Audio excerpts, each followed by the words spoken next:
Hello and welcome everyone. Good evening, good afternoon, and good morning to the viewers of Young Indians special edition of an international Yuva talk. We, on behalf of Young Indians, welcome all the viewers for this special telecast, which will be a 3 hour discussion. We welcome you from various parts of the globe, and today we stand by what Young Indians is all about. Young Indians is a part of Confederation of Indian Industries, which has one of the very important vertical Yuva, where we work with young students and we try to take their voice forward. In this initiative, we today have come together with our young Yuva speakers who have been from various countries and but they have one thing in common. They are the future and they are very much keen to bring a change in the society. We have with us our Bhopal Yuva chair, Geet Nagpal. Geet is the YI Bhopal Yuva chair, and she has been running throughout the year a lot of programs for Yuva. So welcome, Geet, and welcome to your own show. Thank you, Anuj sir. Thank you for welcoming me. I, Yuva Chair Bhopal, Geet Nagpal, I take a great pride in welcoming you all on a virtual stage, international stage, and the stage is all yours today.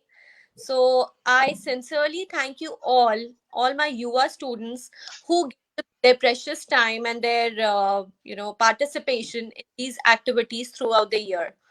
And still, in these difficult times, the way they have shown their interest for national development activities, they have proved that when strong mind connects, a bright future awaits. So not only for them, but for the whole country. So once again, I welcome you all, and the way you all are working is phenomenal. So thank you so much. I take a great pride in welcoming you all. Thank you, Geet. And moving forward and setting the context, Geet has already said that nationally we are doing a lot of things, but the same is the voice internationally. So I would like my speakers to introduce themselves. My co-host is Rahul, Akshita, Meera, Shubhi, Abigail, Hania. If you can introduce yourself, and then we can take it forward. So we will be starting with the context on child rights and child safety and child development. So our first slot is all about. Shubhi, I would like you to start a small introduction about yourself. Yes, so hello everyone.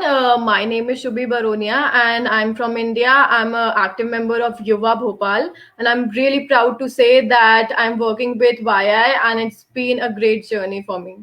So thank you, sir. So we in YI don't call each other sir and ma'am. So if you can just call me as Anuj, it will be fine. So yes, Meera, if you can introduce yourself and what brought you to this place, anything you want to say. So, hello, my name is Mira Diraniya. I live in Jordan. I'm Jordanian.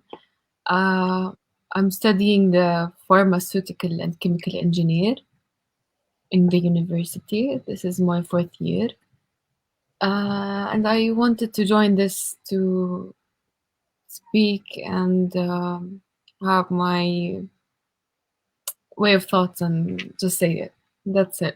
Thank you. Sure, we'll hear you again. Akshita, if you can briefly introduce yourself. A very good evening to everyone who's watching. My name is Akshita Sharma. I'm from India itself. I've been a part of Yuva since a year, and the journey has been impeccable. And today, since we have our topic as child safety, so a child that is treated with respect would never have to learn in his adulthood how to respect and that he's worth it. So I think this topic is very, very relevant and important, and I'm very, very happy to be a part of it. Thank you, sir. Sure. Hania, thank you for joining in and welcome to on behalf of India. I think it's an afternoon there. So if you can briefly introduce yourself. Good evening. I'm Hania and I'm from UAE. I'm a seventh grader actually, so I'm going to be talking about child safety, and I'm like more into the topic of child abuse because in these times of quarantine, so much just goes unheard, and there is a lot of abuse that children go through when they're locked away from public and all. So yes, I think that's a really relevant topic to these times. Thank you. Thank you, Hania. We have Abigail. Abigail, if you can just briefly say hello and introduce yourself.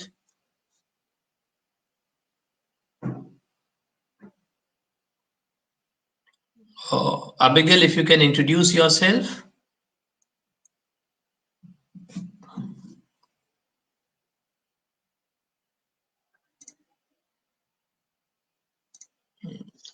Abigail, if can you hear me? Abigail from Kenya. Yeah, if you can introduce yourself.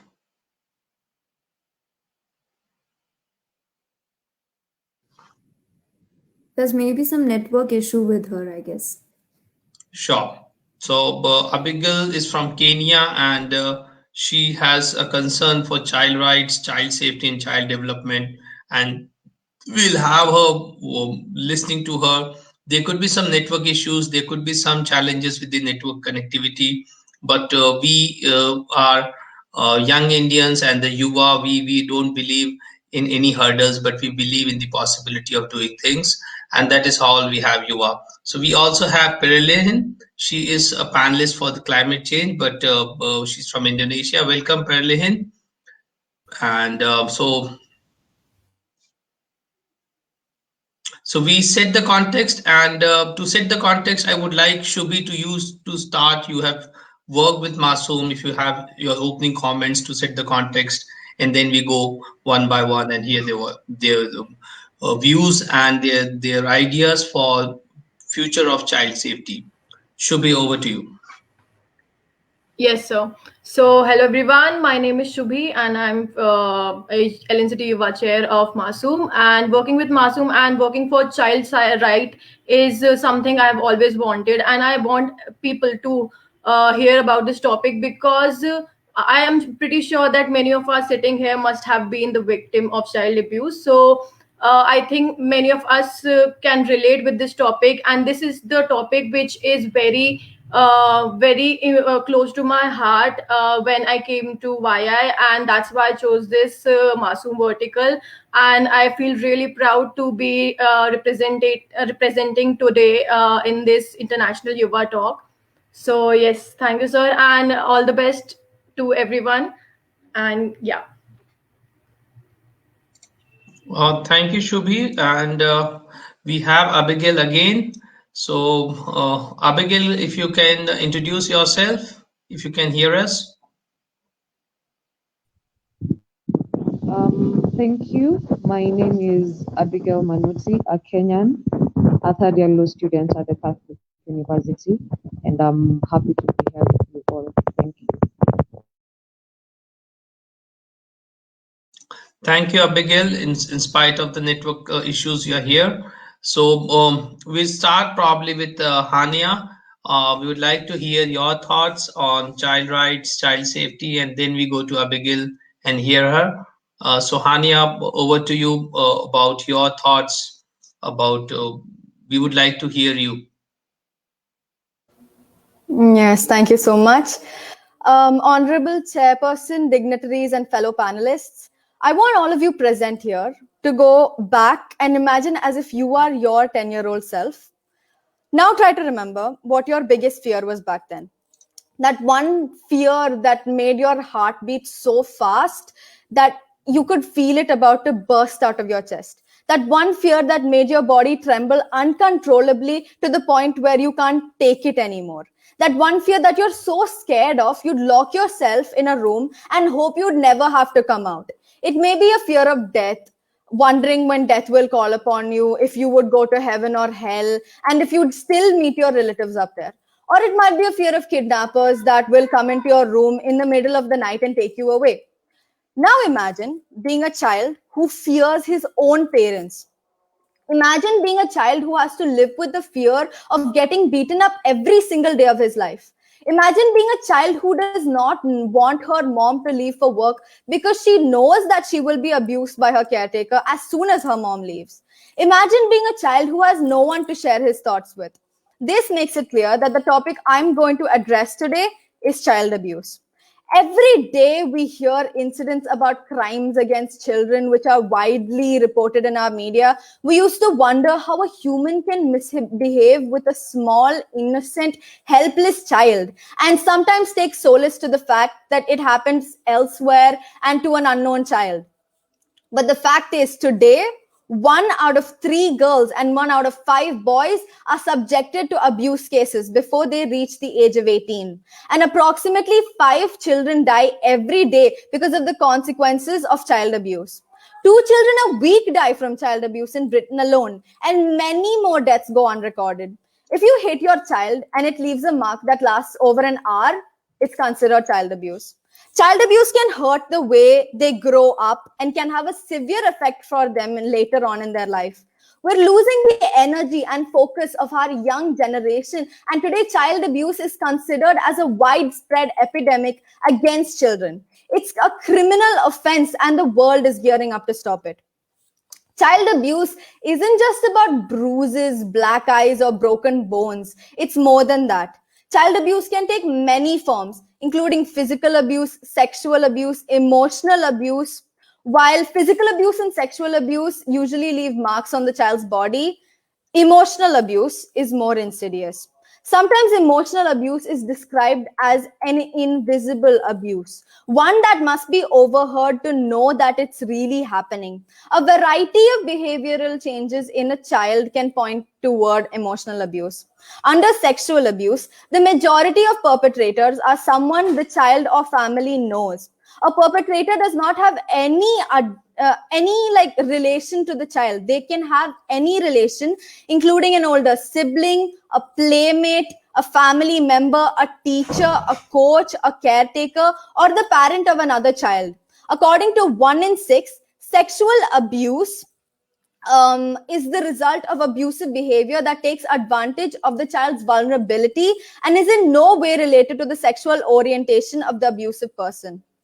Abusers can manipulate victims to stay quiet about the sexual abuse using a number of different tactics. Often, an abuser will use their position of power over the victims to coerce or intimidate the child. An abuser may make threats if the child plans to tell another adult. Child sexual abuse is not only a physical violation, it's a violation of trust and authority. Child abuse has terrible consequences. It can inflict serious mental disorders and depression. Often the victim loses confidence and slowly becomes introverts. It's found that they lose their overall personality and sometimes slips towards smoking, alcoholism, and drugs. Their low self-esteem might even trigger suicide tendencies. Fortunately, most of the cases, if detected early, can be treated using counseling and other treatments and can be brought back to normal life. The first step to prevent child abuse is to raise awareness around student community that is widespread and can happen to anyone at any time. There should be a good understanding to what extent others can behave with us. If we think that the line is crossed, we should have the courage to respond or at least avoid the scene to prevent the situation from getting worse. The second and the most important step is to report the incident to the concerned people. It can be to your parents, teachers, or enforcement agencies. Often the victims are subjected to repeated assaults if the culprits feel confident that the matter will never be reported. So we should always open up to our parents and maintain a friendly relationship with them. If your friend suddenly starts behaving in an unusual manner, we should inquire about it. He might be a victim trying to cope up with the tragedy.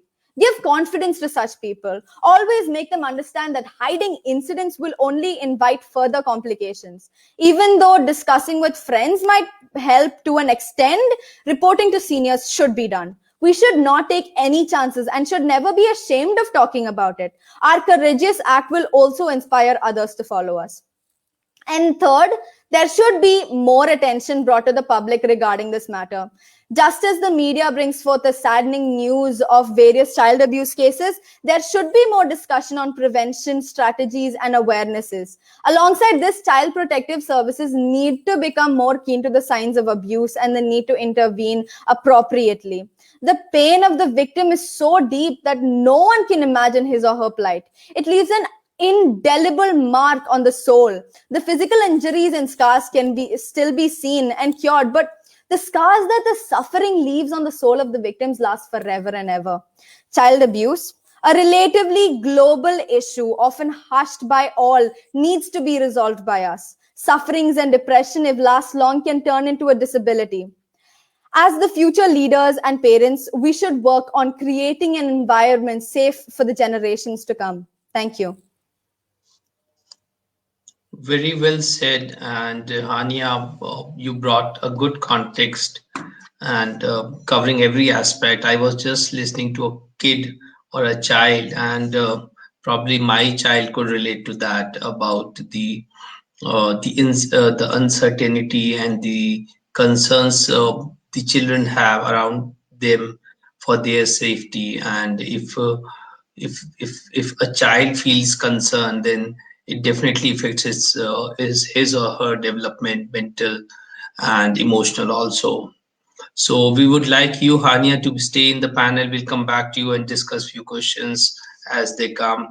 And if we can have, I think, do we have Abigail is here or she left? Abigail is there. Yes, Abigail. Yes, thank you so much. Welcome, and we'd like you to share your thoughts on child safety, child protection, and against child abuse. So, Abigail from Kenya, if you can put up your thoughts, we are very keen to hear you. Over to you, Abigail. Thank you. All protocols observed. Good evening. I hope all of you are doing well.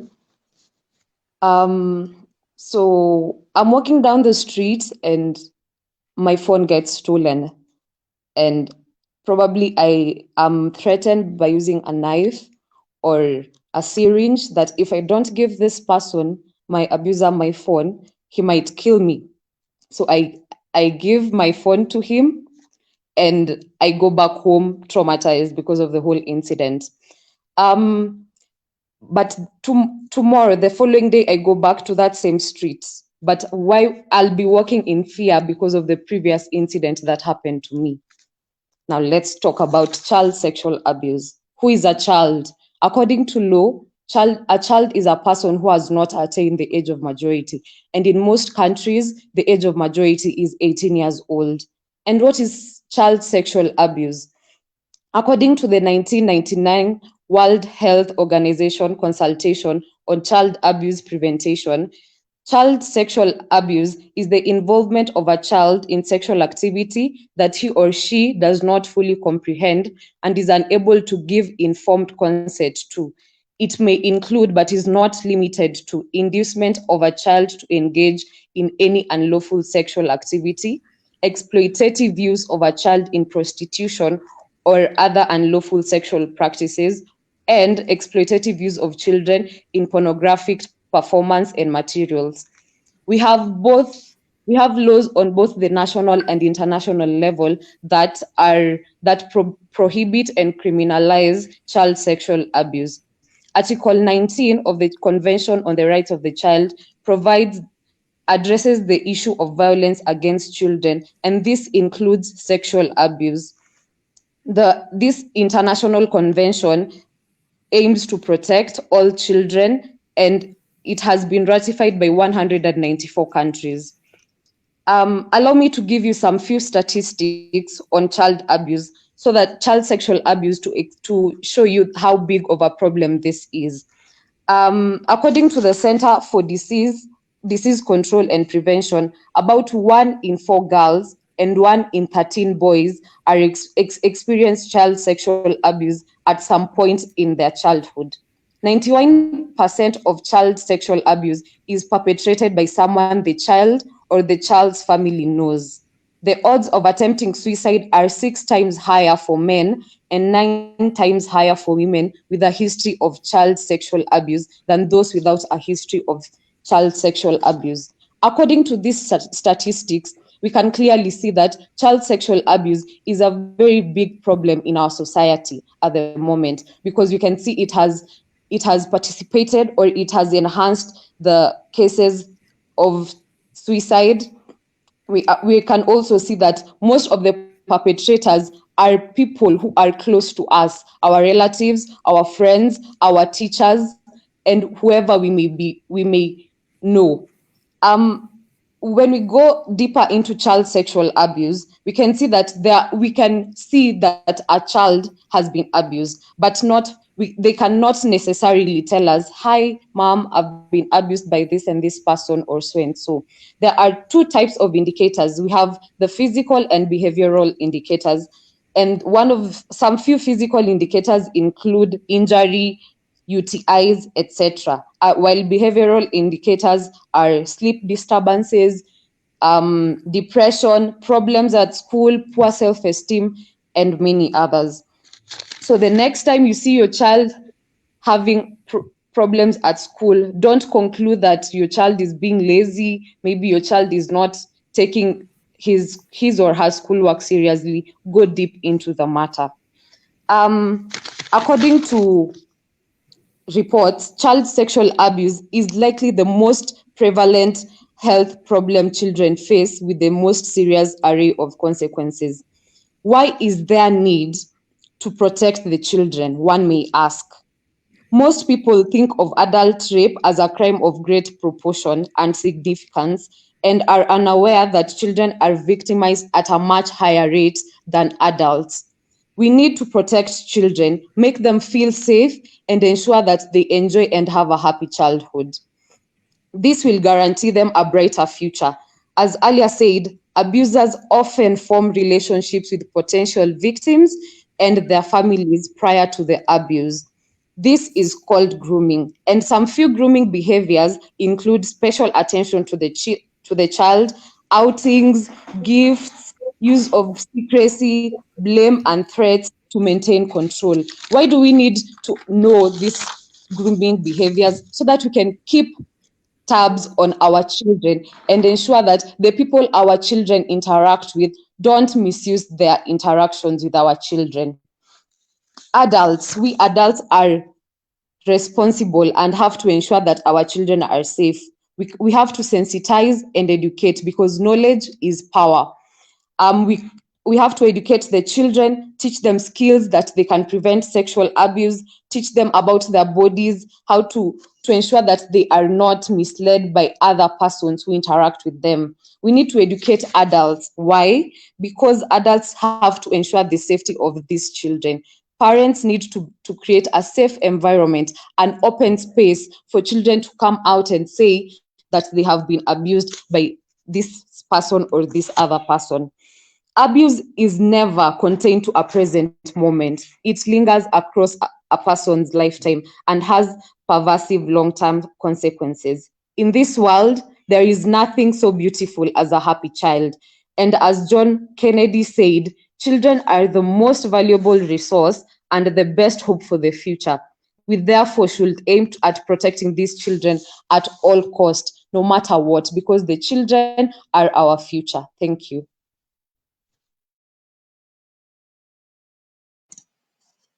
Very rightly put up, Abigail. Children are our future, and you rightly brought out the way in this problem is not limited to 1 or 2 countries, but it's a pandemic. It's a next pandemic, which is in the brains, in the probably in the minds of people with and it has to be treated at the people who are doing that offense rather than the victim. So victim is usually a child who is even not aware that some crime is being done, and it is very important to create that awareness for the people who are offenders and around us. Abigail, your voice is very strong, and we really feel the passion and the energy you bring in.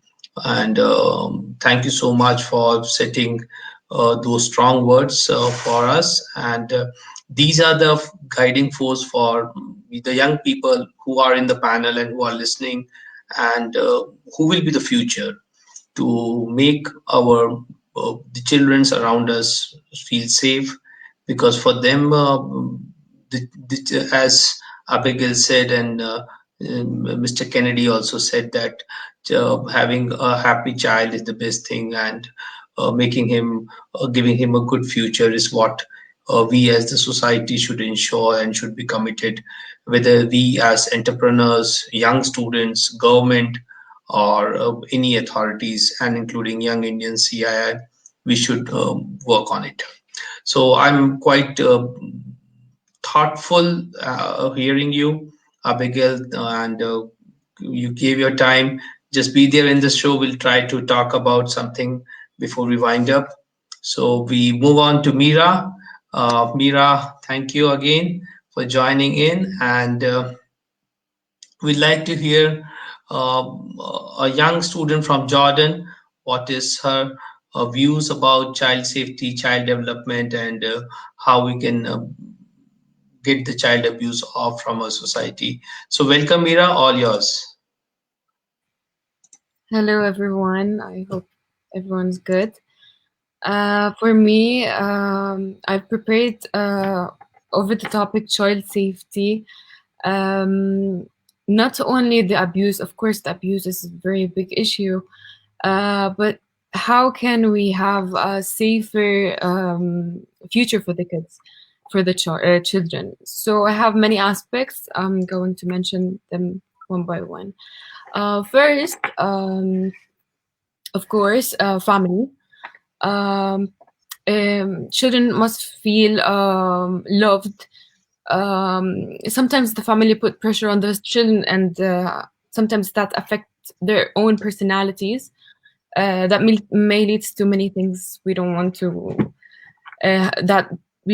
happen.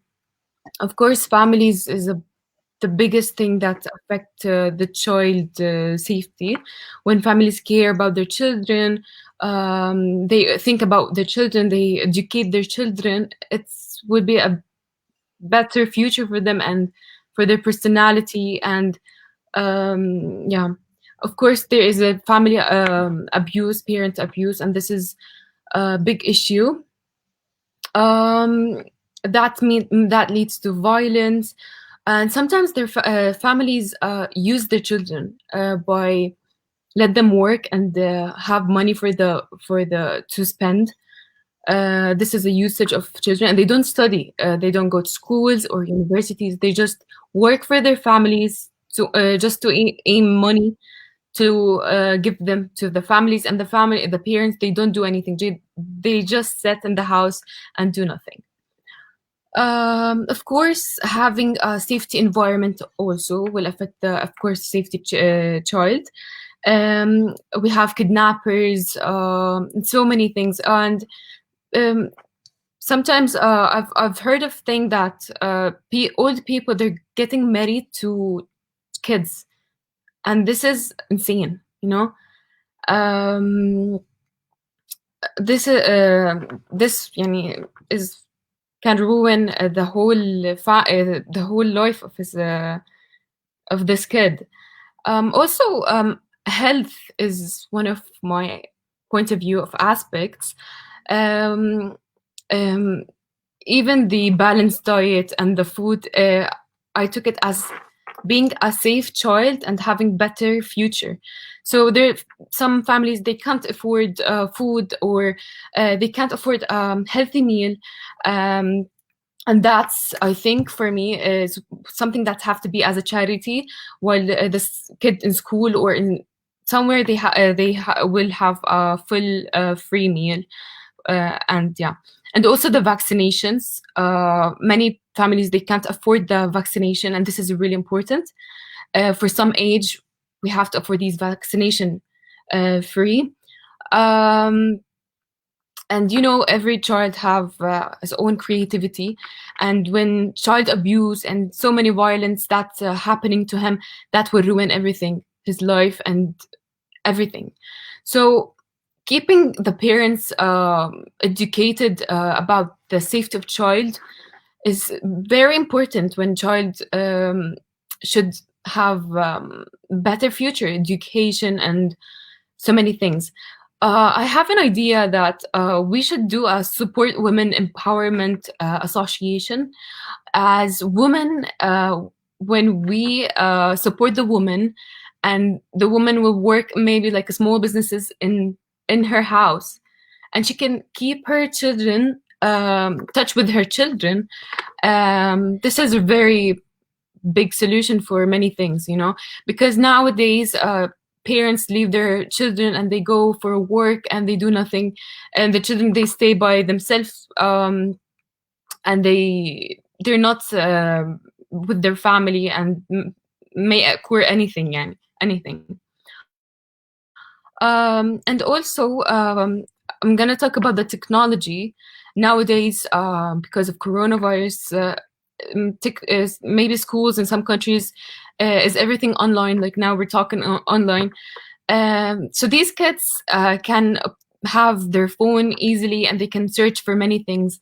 And this is this kid may go for not appropriate websites.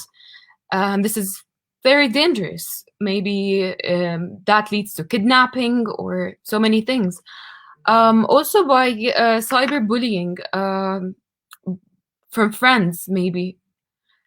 So that's my point of view, that child safety will be affected by health, atmosphere, family, safe environment, technology, and even political events. The child, they're not supposed to live the political events. They're not supposed to have the hate or the accident, in to know about more about the accident and wars, but they should be like known about it, but not live with it. Yeah.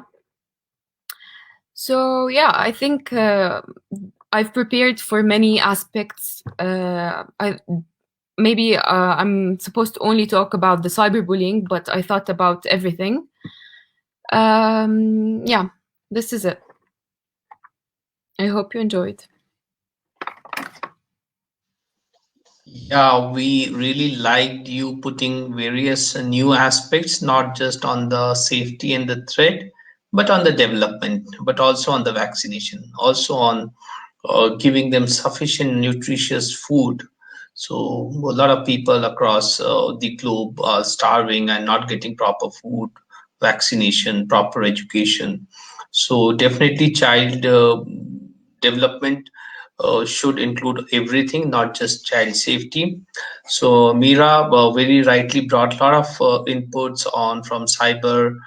During COVID times, we have found a lot of abuses online increasing, and recently I was reading somewhere that a big gang was being caught who were doing a lot of cyber related child related issue things, and so very rightly brought in. So we are a bit running late. So Akshita, we'd like to chip you and hear your thoughts on child safety, and then we have some closing remarks. So Akshita, over to you. Thank you so much, sir. I feel childhood is the primary stage of life. It knows no worry or anxiety, or no good or evil. It is the period of both ignorance and also innocence. So it's very important to understand that the mind of a child is very moldable, and the most important aspect of child safety or child abuse, and the borderline between it, is depression and the way it affects them mentally. So I feel what we need to pay attention to is the mindset of the children right now. Also, I feel government reforms are very important and play an important role in telling the abusers that you are not required to do such things when we have certain laws in line for them. So the use of right steps and powers and fearlessness at the right place is what our system lacks. I think we need to be fearless in order to make strong rules. So my suggestion would be that government should reform the laws and they should prosecute at different levels based upon the age group of the victims. Too often, the abuser maintains the child's silence by claiming that the child will not be believed.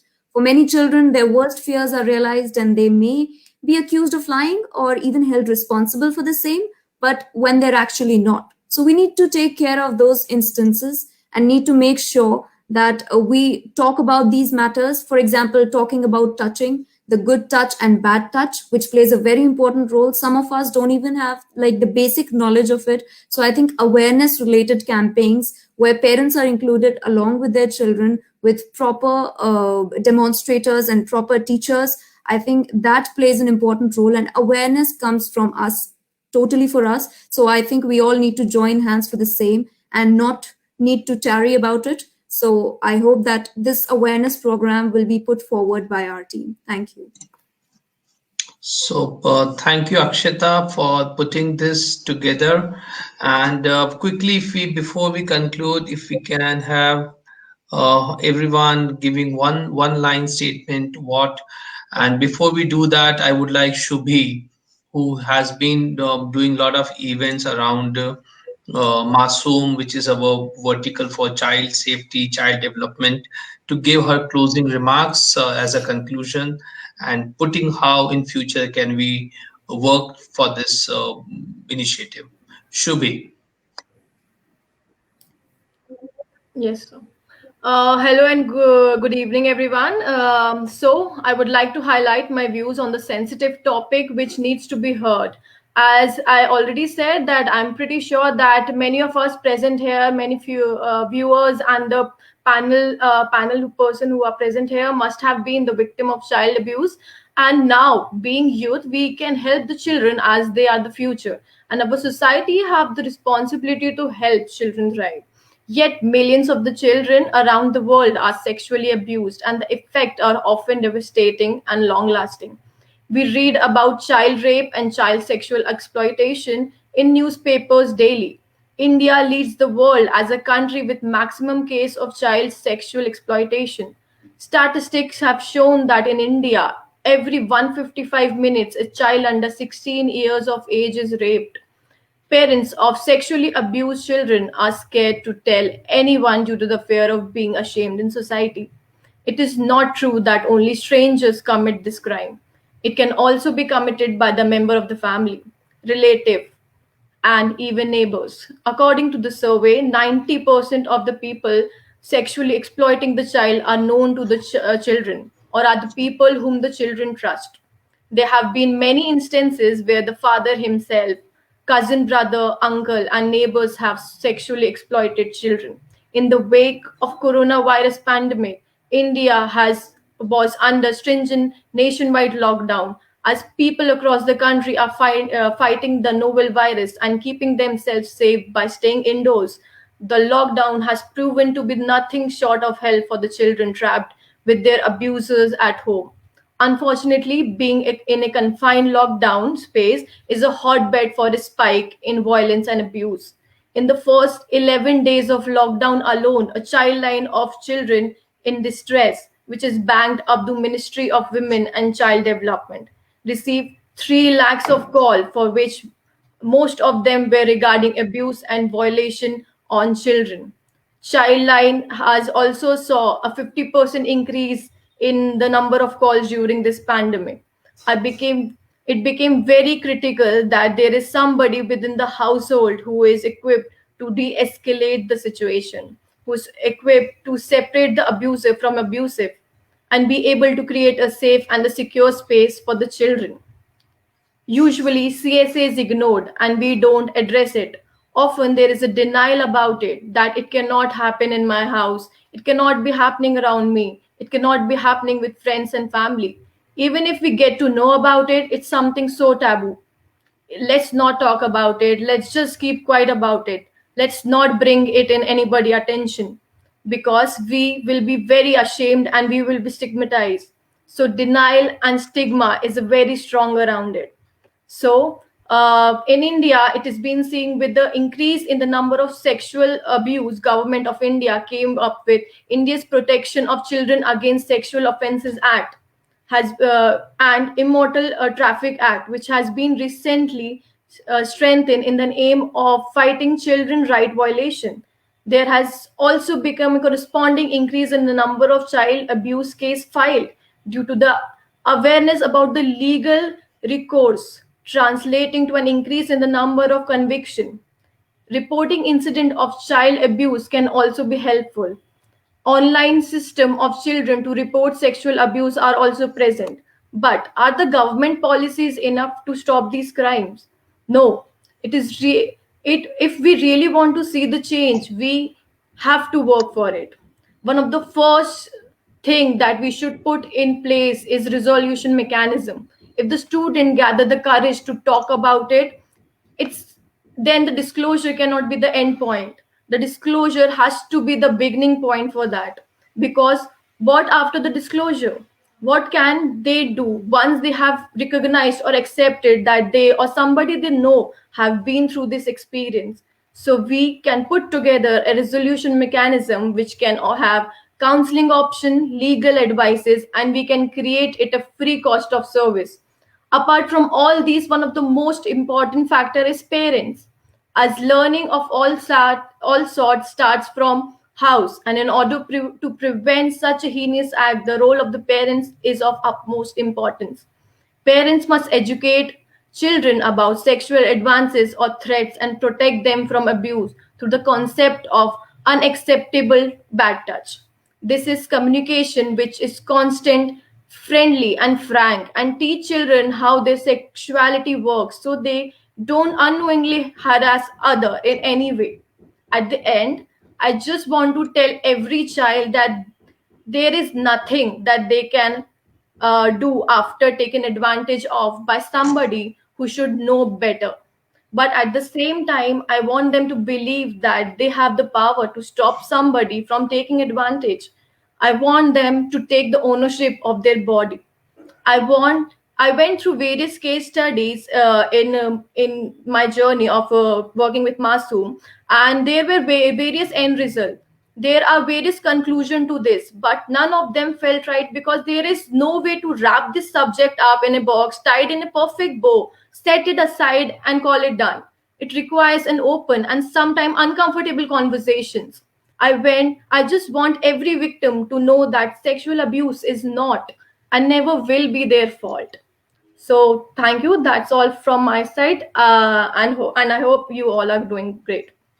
Thank you, Shubhi. And we are running a bit late, 10 minutes from time. So before we end up, we would like everyone to say a one-line sentence. And Mira, if you can put your video on, Abigail also, before we say goodbye to you. As a panel, we really had a very nice panel on child sexual abuse against and child development. Mira, if you can hear me and put your video on, thank you so much. So one statement or one word, anything from the child development panel before you guys leave in, starting from Hania.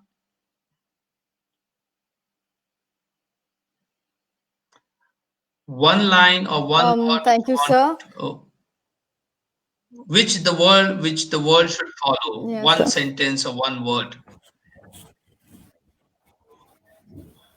Yeah, so I believe that a safe environment for children to live and grow in can only be succeeded when all parties, including parents, schools, communities, and all authorities work together. And I'm really deeply grateful that I decided to join in this mission. We must give all children the future that they deserve, and we must secure their safety in Awesome. this So world. collaboration and working together, we have Hania as our ambassador for child safety working in future also. Thank you, Hania, for the cause. Abigail, your one word, one sentence, anything as a closing remark. I'd like to say and urge each and every one of us to create a safe and happy environment for the children. Thank you. Thank you so much. Akshita. Thank you so much, sir. I believe that there is no keener revelation of a society's soul than the way in which it actually treats its children. So, a person is a person, no matter how small. That's all. Shubhi, your word, and finally we'll take with Mira. Shubhi, your one line, one Yes, sir. sentence, or one word.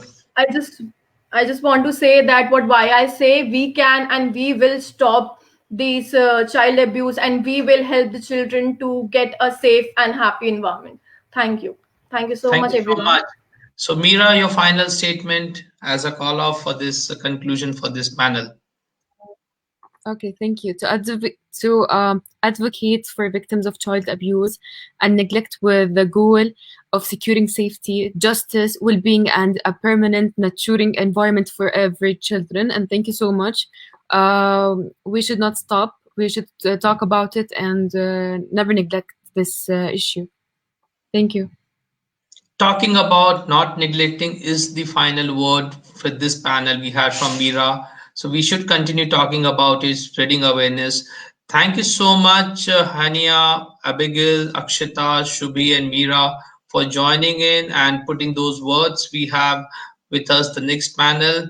So once again, thank you so much as we go to the next panel and we welcome the new team and uh, we thank you and uh, we have the panel for climate change joining in and so thank you again. Ariba, if someone is left, Yes, sir. I'm just texting. it's okay. I'll just try to.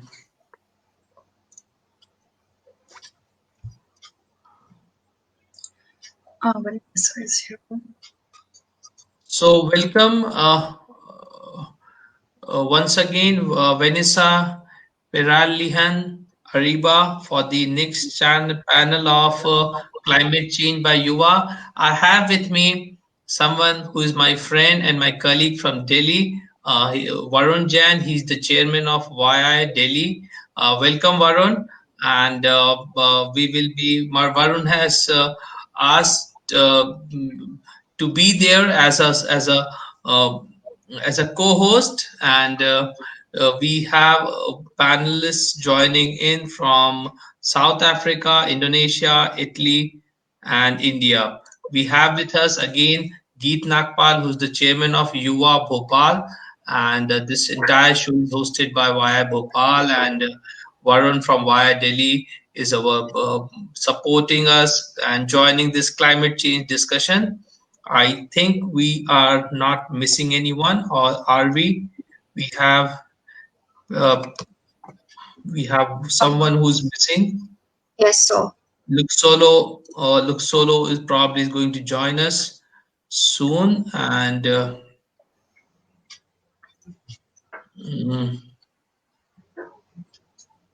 so all set to the context. We'll have Luxolo who will be joining in soon, and setting the context, I formally again would like Geet to welcome our panelists from Indonesia, Italy, India, and South Africa. Geet, over to you. And this topic is on climate change, a very important topic globally we are facing, and we are going to hear the Yuva young students talking about it. Hello and good evening, everyone. So, again, I welcome you all, a new panel from all over the globe. So, I appreciate all the students internationally who worked hard for this activity and putting their vision, their thoughts, and ideas on different topics. So, I welcome you all on this virtual stage. So thank you everyone for putting your giving your time on this activity and participating. Thank you so much. Over to you all. Sure. So Varun, anywhere you want to plug in, it's your show. So don't, you can interfere me anytime. So Of over to you. course, Yes. Oh, Varun, you want to say something? I said, of course, very much looking forward to hearing young people's thoughts on this very important topic. Sure. So climate change is a very important topic, as Varun has rightly mentioned. So we'd like to start with Vanessa. If you can share your thoughts first, probably if you can introduce yourself, and then we would like to have a small introduction from the panels, and then we start one by one. Vanessa, over to you. Yes, thank you for the time. Greetings, everyone. It's a pleasure to be here. My name is Vanessa, and I'm from Jakarta, Indonesia. Currently, I'm a third year college student majoring in business, and we're going to discuss about climate change because I think people seem to forget about the impacts of the climate change. Thank you so much. Dalia, if you can, Dalia, if you can quickly introduce yourself, and then we go to Pralihan and then Ariba. Yes, hello everyone. I am Dalia and I'm from Italy.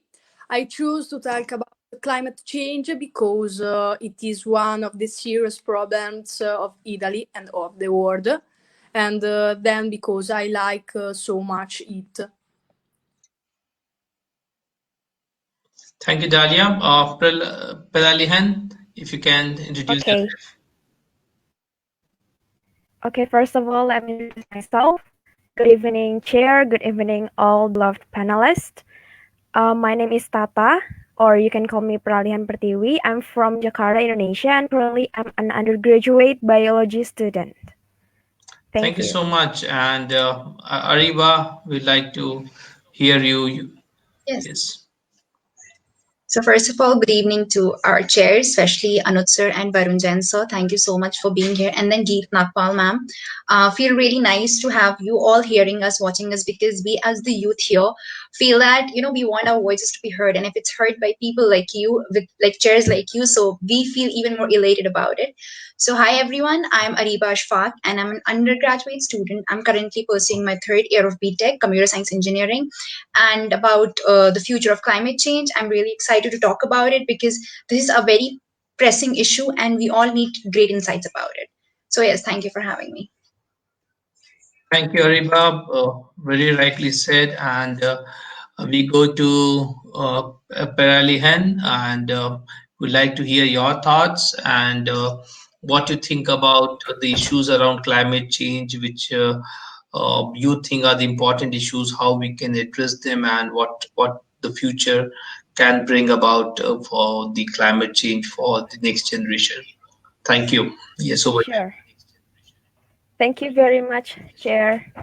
First of all, I would like to say thank you for the opportunity. So we have to know what is actually climate change itself.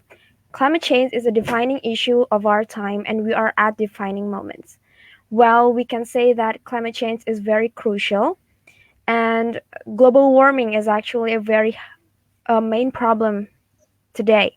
So, what is actually causing this global warming or climate change? There's a lot of factors actually, like industrial revolutions 4.0, and a lot of causes actually. And the universe, the United Nations actually have done several legal instruments such as Kyoto Protocol or Paris agreements and so on. But there is actually no change in this world. And as a biology student, I really concerned about the impact of global warming and climate change itself. For example, we can see that due to the rise of in temperature, the oceans are rising and the coral reef are dying actually, and many aquatic species are going extinct, while the glaciers are melting right now. And as we speak, the Greenland is losing over like a lot of portion of ice that melts right now, like 20% more mass than it received from new snowfall. So today I would like to emphasize that what we can do as the younger generations to tackle these global warming and climate change issues. So as we know that our daily habit can actually affect climate change. So I really encourage us as a young students, as a young generations, to actually start to use less plastics, or try to use more transportation that is healthy to our environment as well. So I personally actually use a menstrual cup, for example, to minimize the waste of plastic itself that really causes a lot of climate change problems. So yeah, that's all that I can say today. Thank you. Thank you Thank so you, much, Chair. Paralehin, and you brought a lot of very relevant daily things around you, which you are thinking of bringing a change into climate. And we would like to hear Ariba next from India to about your thoughts on climate change, and then we probably go next. So, Ariba, over to you. Thank you, sir. So, as Parilihan said that what is climate change? So the definition of climate change remains the same in every place of the world, be it India or be it any country around the world. So basically, like Parilihan said, that climate change is, the disruption of the, the nature. So if we go to the Wikipedia, definition, climate change includes both global warming driven by human emissions of greenhouse gases and the resulting large scale, shifts in the weather patterns. Though there have been previous periods of climate change since the mid 20th century, and humans have had the unprecedented impact on Earth's climate system, which causes to a global scale. So now that we know what is climate change, we all somewhere know what causes it, right? Every day, like since the past, I guess 1 or 2 years, we have all seen on the internet or over social media that it's affecting our climate. The climate is becoming bad, or to keep it in the simple social media language, we cannot breathe, we cannot do this. So the major effects when we see in short term, we don't see that it's really affecting our climate, because we cannot see the nature crying, we cannot see the sky bleeding, we cannot see the trees crying, we cannot see the road screaming that please don't harm us, or the air saying that we cannot hold it anymore.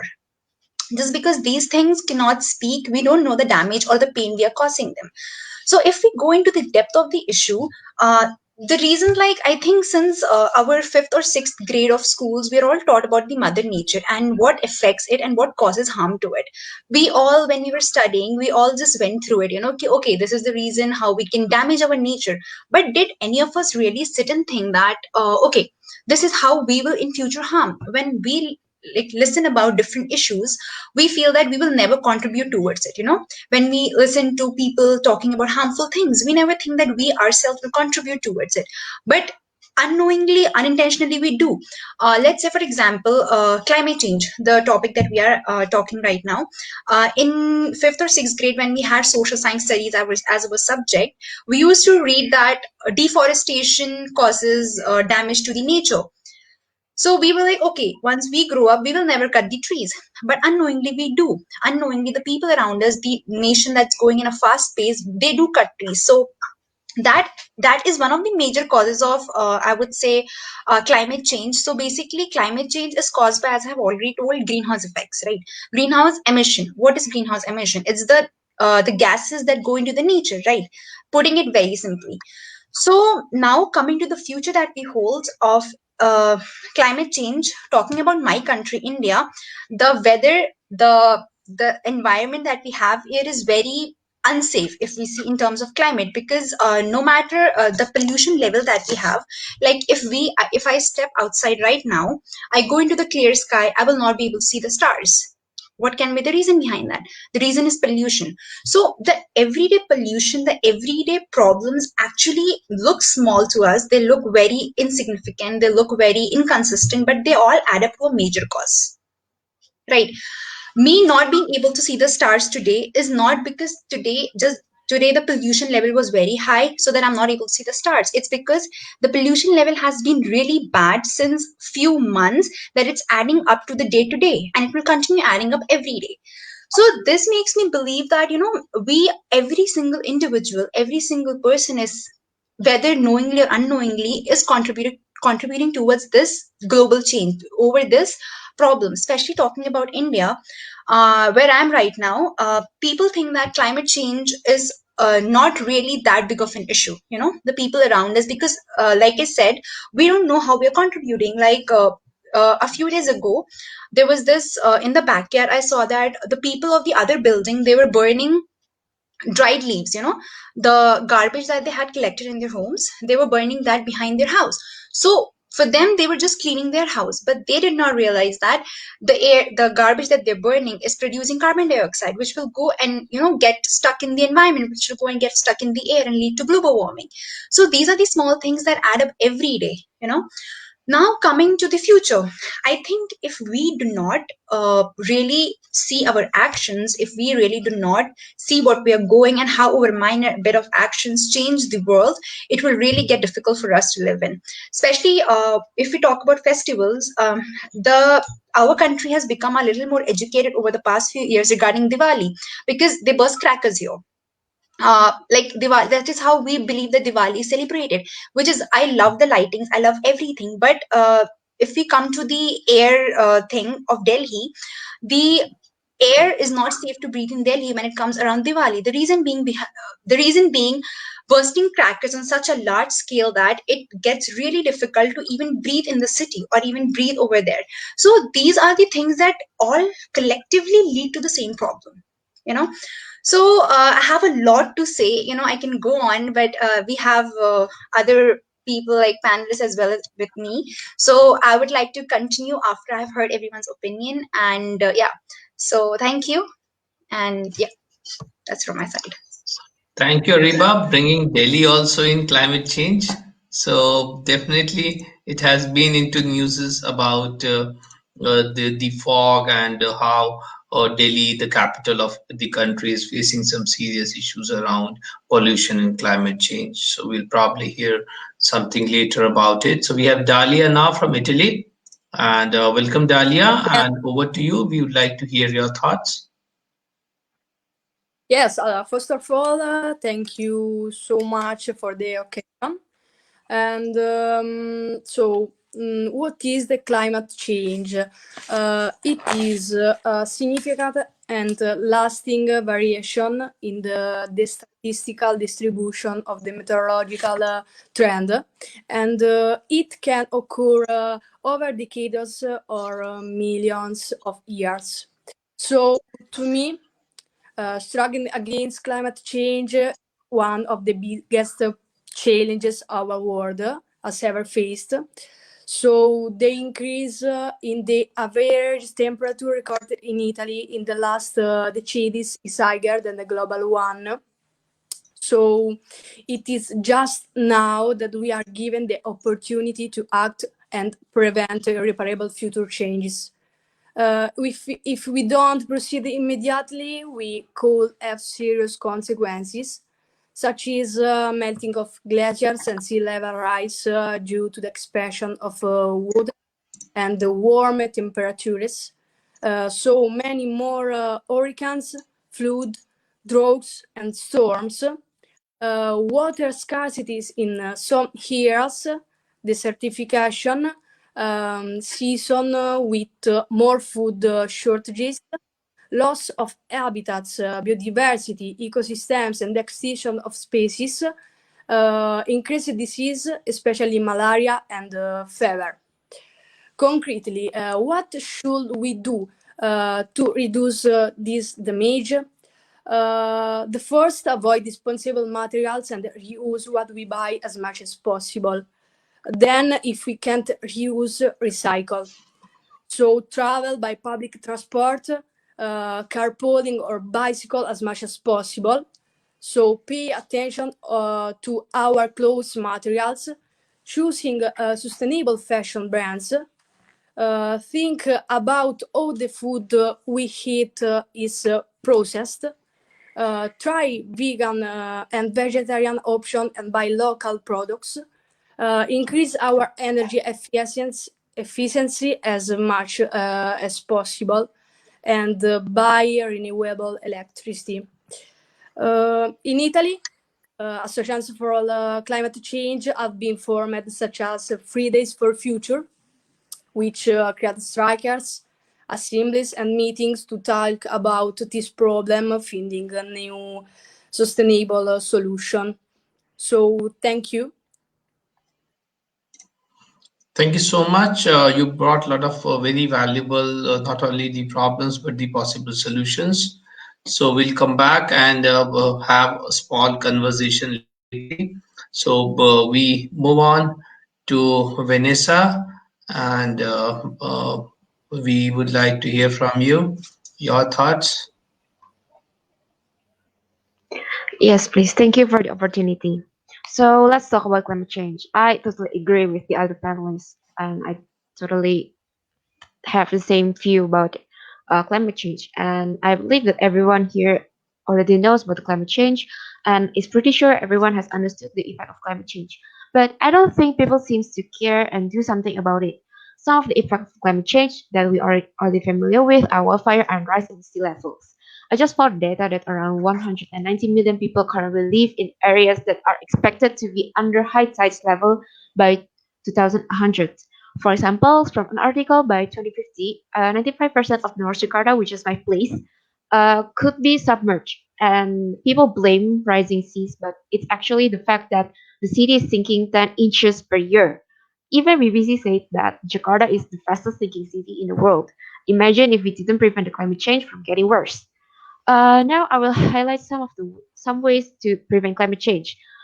People might say that use renewable energy, but it actually costs a lot of money and might cause more carbon footprints. So I think in the future we need a combination of product design and engineering. In a product design, we know about the biomimicry, and based on my past workshop about design and engineering, biomimicry could help to use energy efficiently. And other tips that might prevent it is to use public transportation more than using your private transportation. But as a woman myself, I got catcalled a lot during when I'm using public transportation, and that really scares me a lot. So what I have done in the past 2 years is I hitch a ride with my friends if we are going to the same place or one way, or using a ride-hailing app, and that both reduce carbon emissions, and we actually help to create jobs. Last but not least, eat wisely. We never imagined the supply chain in the food industry from raw materials until ready to eat. And we cannot imagine how many carbon footprints from a single product. I mean, imagine from your raw materials, then to the factory, and then from the factory to the other departments, and from the other department, and finally going to the supermarkets, and finally to our home. In the end, those food will end up to the landfills if we didn't actually finish it, or we only thought that yeah, it's just another food. So eat what you buy, and if there any food waste, just turn it into compost. Thank you. Rightly brought a lot of ideas and thoughts about climate change. Anyway, Varun, you want to chip in? It's you can give your thoughts. Yes. Sure, sure, absolutely. I will, Anuj. I'm just quite keenly listening to the youngsters' views. I mean, to be honest, they've covered a very, very wide gamut of thoughts. Let's keep going. I'll come in at some point. Sure. So we will like you guys to have some Ariba, you were saying that you want to come back and say add something. So anything you want to add in before we have final conclusion about climate change, Ariba? Definitely. So thank you again for giving me the chance to speak. As words play a very major role because it's being heard by everyone, and whether or not we accept it, it does remain in our heads. So I will definitely use this opportunity to speak some more. So thank you, first of all, everyone for giving in their point of their country and how climate change is affecting every country the same way it's affecting mine. Uh, it says that the grass looks greener on the other side of the river, but in this case it's not true. All of us are suffering individually and in the same level when it comes to climate change and other various issues. So I'll talk about my country because I'll not take the limelight of any other country. We have all been talking about how climate change has been, like, what causes climate change and what are the major reasons behind that.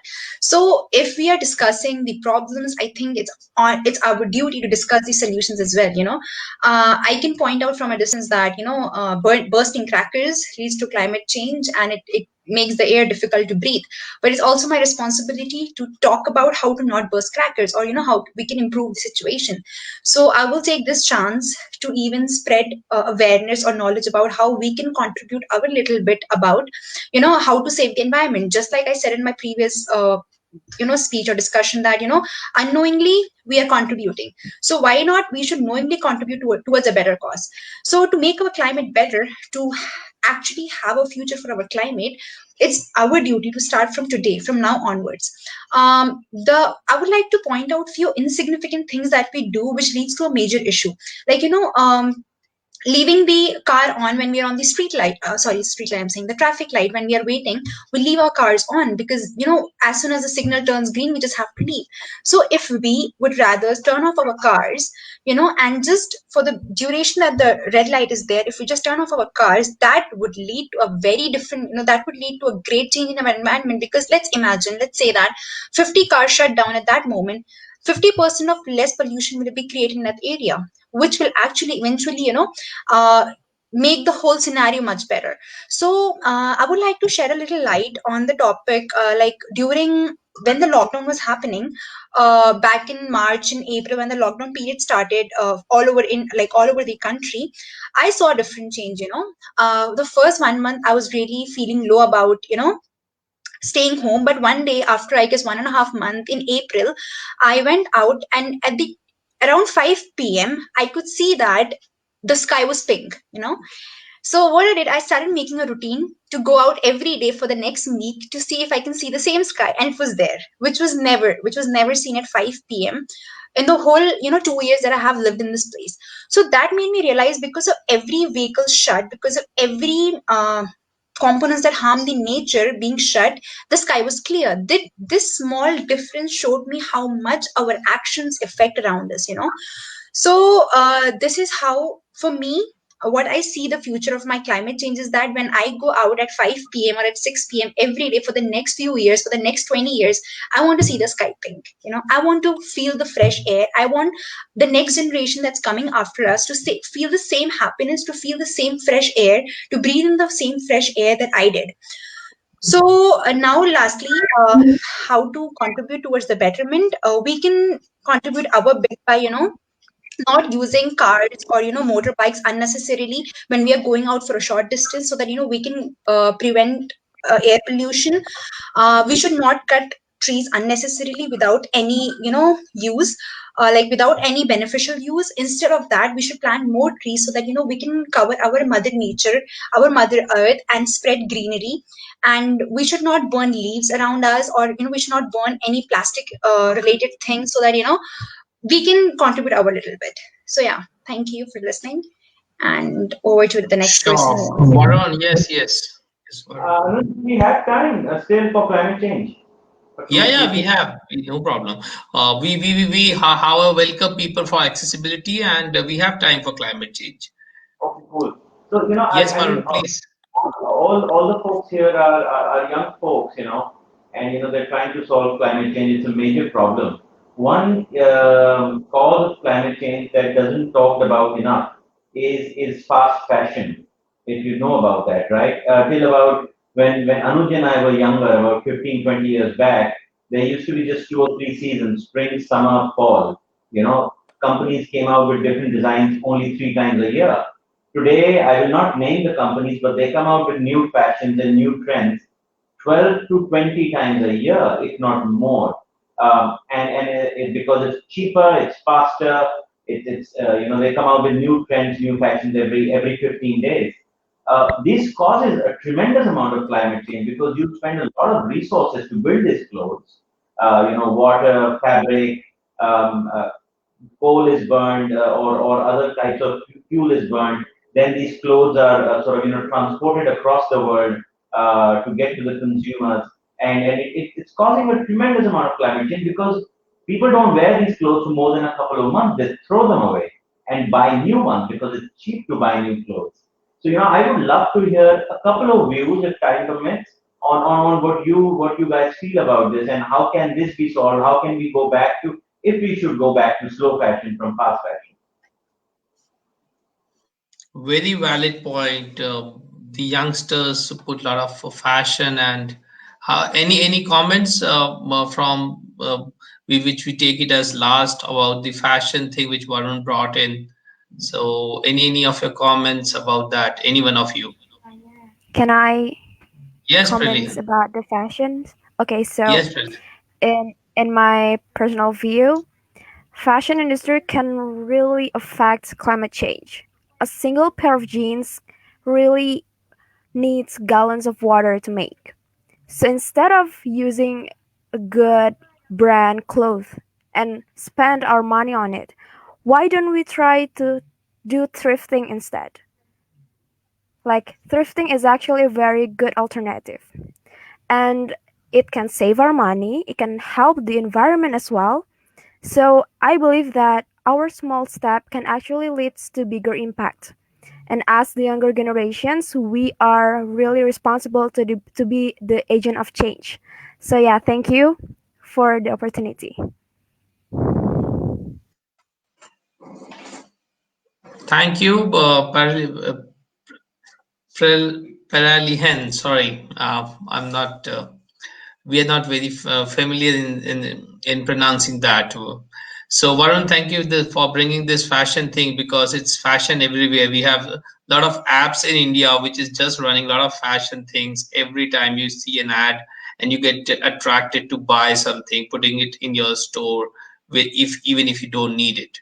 So thank you so much. And if we can have okay, so we thank you for bringing a lot of thoughts around climate change, but both the thoughts, we appreciate you as the ambassadors of protecting the mother nature and making it safe, and maybe the future is much better. What we could give you, you could give the next generation a better future.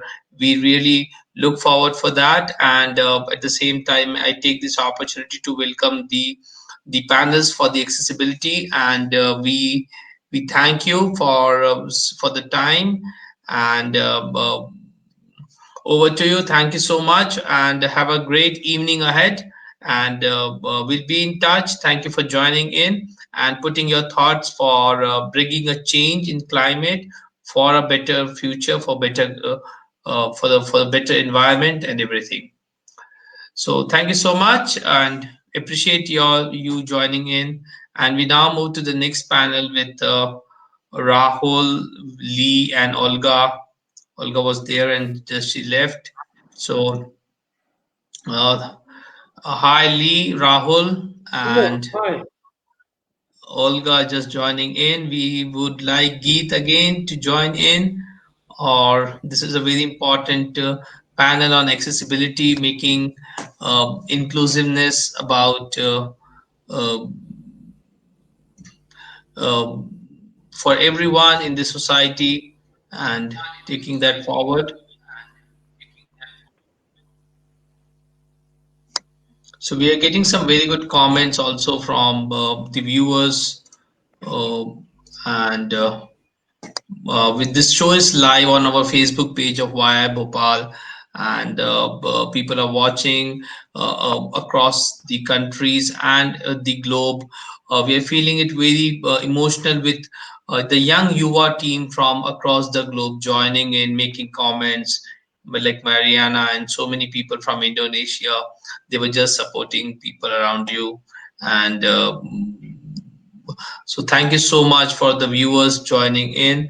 And now we move on to the next important discussion on accessibility.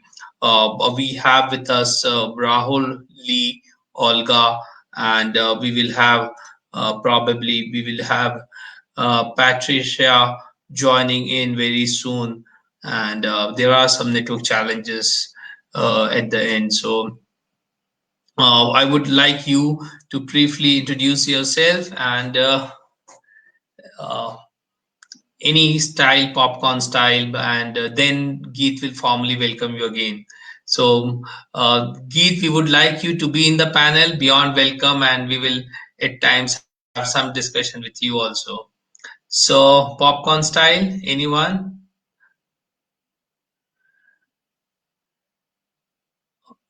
Oh, Lee, please. Oh, he's gone. So, Olga, you start the discussion and introduce yourself, and then we start the discussion. Yes.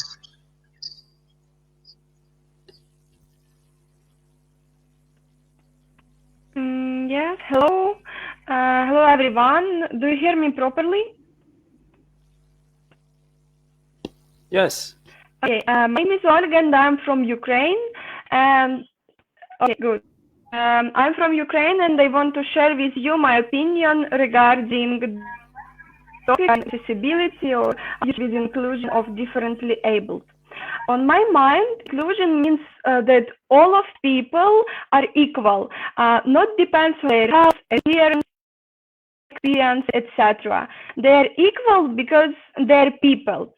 And one of the biggest issue in this topic on my mind, of course, is that people without disabilities try to be people with disabilities, but they do not expect your pity. They expect the same attitude like to people. And I want to share with you some few examples regarding this topic. And this is a real situation.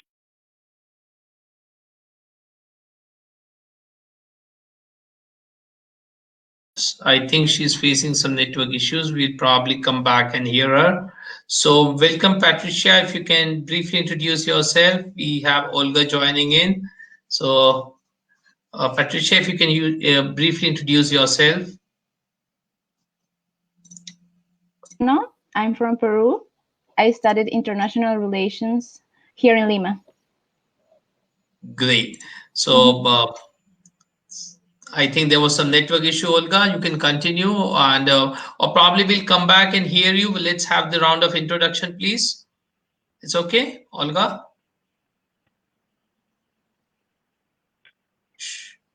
Okay, yeah, because some introduction and I was turned off.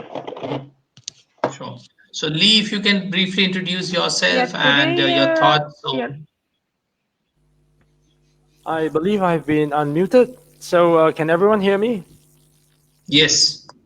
Yeah. Hi, I'm Lee Sing Hu. I'm a plastic surgeon based in Malaysia, and I visit India and many third world countries very often for humanitarian plastic surgery work, and I'm aware of people with disabilities or different abilities.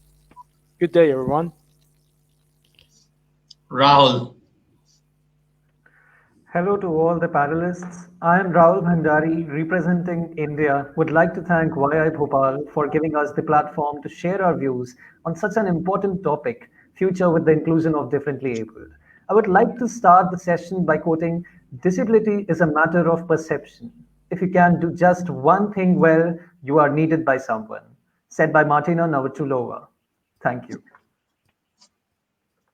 Sure. So we bring in one by one. Olga, if you are well set, we can have your views and then we go one by one to everyone. So over to you, Olga. We would like to hear you.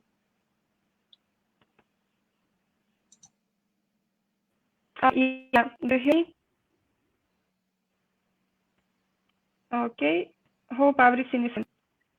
Okay, let's say continue. Regarding this topic, as I said previously, I want to share with you some simple examples of real situation that is in my own environment. First example is government in my country a couple years ago created some Ukrainian school.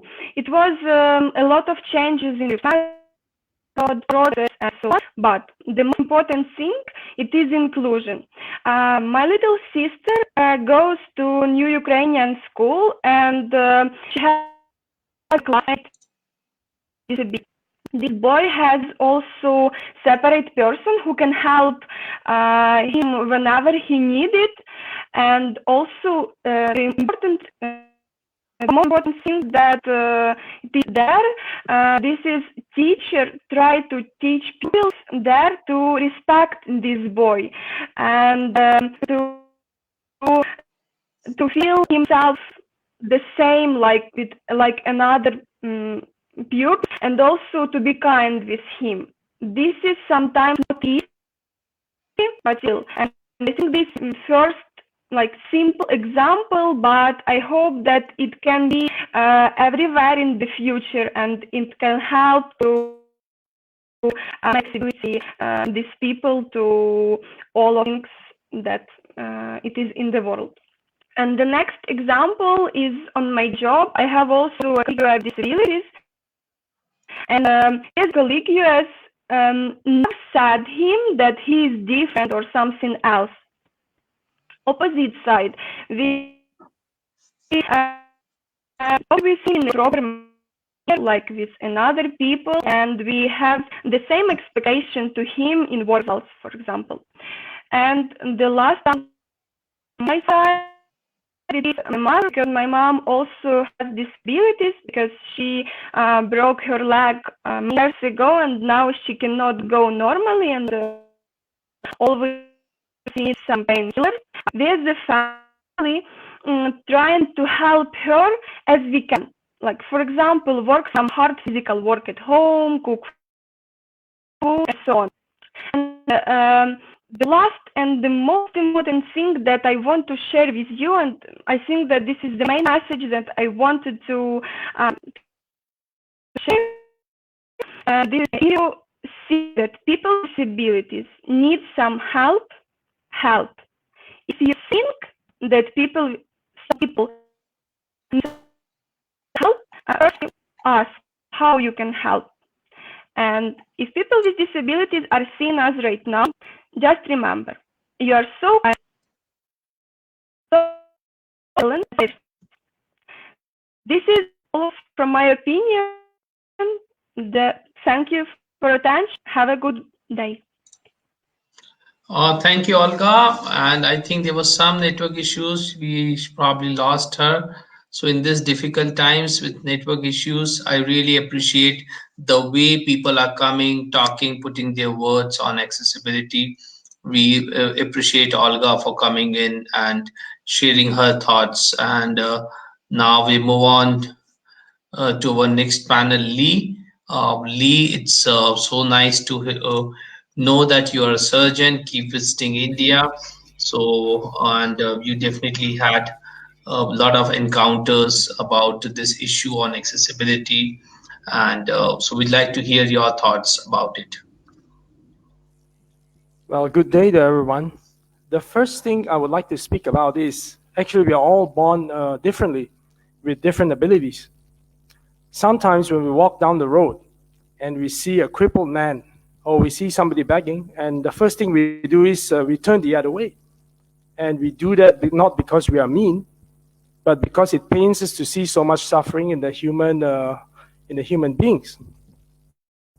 So the next time we see someone with different abilities, or disabilities for that matter, I would like to urge everyone to just treat them as people, because sometimes we forget that they are people as well. Say hello to them, because normally they're seen in a different way. They're seen as a novelty. For example, in the past, kids with cleft lips are thought to bring bad luck to their parents, and they are often ostracized not only physically but mentally by their peers. So we have to take people with different abilities as part of the whole rather than ostracizing them. My message today would be quite brief, but based on my travel around the world and on many of these surgeries, I find that there is great, how can I say, misunderstanding, especially with rural folk who do not understand that this is not a curse, but rather this is a congenital deformity. Some other congenital deformities cannot be seen with the naked eye. For example, we give the same exam for everyone. Our parents, our society teach us to believe that, okay, success, you've got to go to school, go to university, succeed professionally, and okay, that is success. But everyone has a different ability, or should we say differently able, and we have to include them. We should not be given the same exam paper. And there's this classic picture by a psychologist where there's an elephant, there's a lion, there's a tiger, and then there's a monkey. And the exam paper says everyone has to climb the tree. So if you give the same exam paper to everyone in life, they will go on thinking that they're stupid or unintelligent. So that concludes my brief, should I say, lecture on this subject, and I'll be happy to speak or discuss anything with anyone on the panel today. Thank you very much. Thank you for briefly bringing your thoughts, but we would like to hear you more. So just be in the panel and we'll come back to you. Rahul would like to come and to you and hear from you.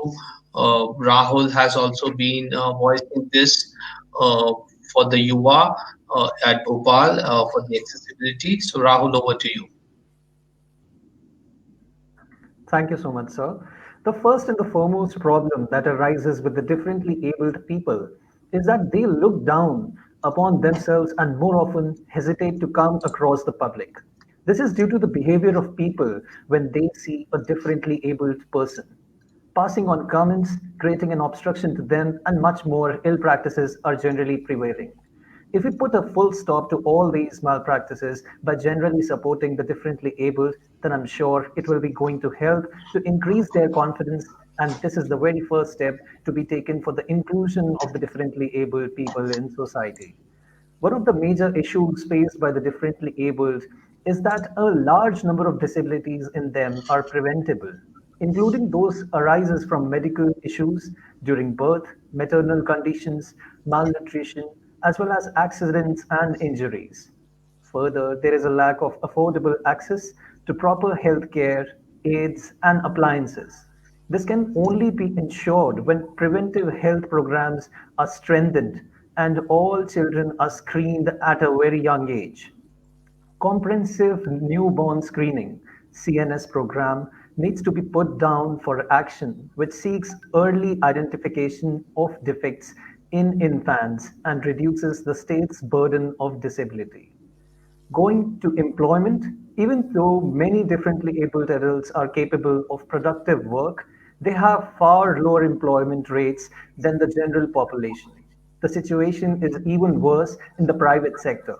Compulsorily making a quota for them can prove to be an option for this.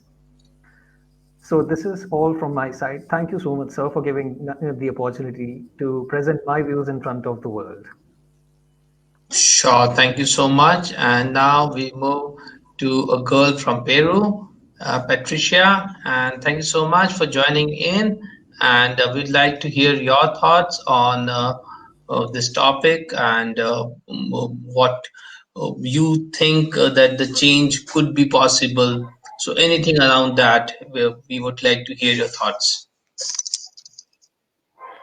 Hello, everyone. I don't know if you heard me before because it was muted, the microphone. Yes, so I live in Peru, and in Peru, the situation is very hard for people with disabilities, but I think that change is possible. To me, the most important thing is to promote the elimination of the belief that people with disabilities are unhealthy or less capable of doing things. And to sum up all, I think there are four main ways to expand the inclusion of people with disabilities. The first one, I would say, that is to create an inclusive culture in companies and schools.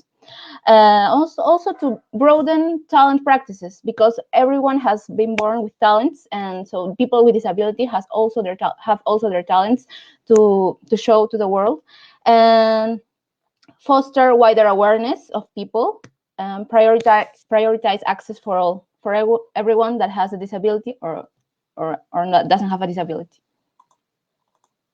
I think that's all, and thank you for giving me the chance to participate in this platform. In fact, we thank you for bringing a lot of thoughts around the globe, which is something very common for accessibility and having concerns for disability.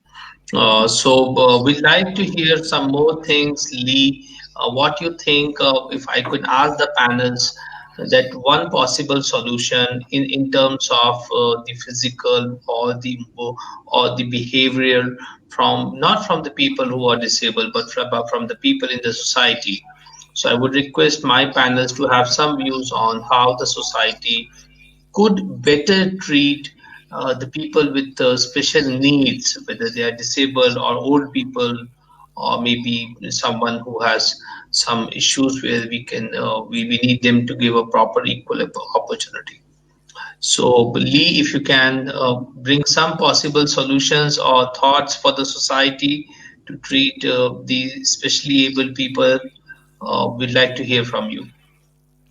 Well, I think the first thing starts with our own education and understanding. So if we can educate the young people to realize that we are all given, it's like a game of poker, and we are all dealt different cards in life. So we play to the best of our cards, but at the same time, we have to realize somebody may be dealt with a bad hand, and we have to give them the opportunity. Also, someone who's, for example, less able or disabled, and they try to sell some handicrafts or something to us, we don't reject them. We actually give them the strength. We accept them, and in that way, we open ourselves up to bigger possibilities down the line. For example, helping these people, giving them jobs, giving them respect, not treating them too differently from ourselves, because we have been treating them the way that they are seen, the way we view them physically, and also mentally. If we can change our viewpoint, then I think this starts with education from our young, from the kids. So we have to tell them, okay, everyone is different. We have to accept them. We have to love them. We have to give them the chance to be part of our team, but not to ostracize them. And this starts from education, in my opinion. I'll be happy to hear from my colleagues here as well on their opinions. Sure, anyone can pitch in. Yes, Varun, please. So Manoj and the respected panelists, I really believe that it is about high time that that this challenge of accessibility is solved at a legislative level. We have building codes which make sure that buildings are safe, they don't fall. They have water lines, electricity lines, fire. They have to follow the fire code in case of tall buildings. There is no reason why there should not be an accessibility code within the building bylaws. And just one of the biggest challenges, if one of us wants to hire a person who uses a wheelchair, we cannot hire him because the office building doesn't have the facility. And I, as a tenant in the office building, cannot necessarily make that change. I think it is the most scalable solution is to pass legislation, is to advocate for legislation which mandates that some basic things such as ramps are built in every building of India, irrespective of how much they are accessed by various people and what kind of people. I think it just needs to happen immediately. True, very true. Like, what a thought Varun has brought. Like, I'm all eligible and I'm going to an office, but I'm on a wheelchair and my office is not supporting me to take me up. So, with all the talent, with all due a person who is very eligible, but if the infrastructure is not supporting, we cannot develop as a country and as entire world. We need to not just look at our ease, but the ease of everyone around us. So the next, Patricia, you want to add something from the society perspective for the disabled or people with special ability? Your thoughts?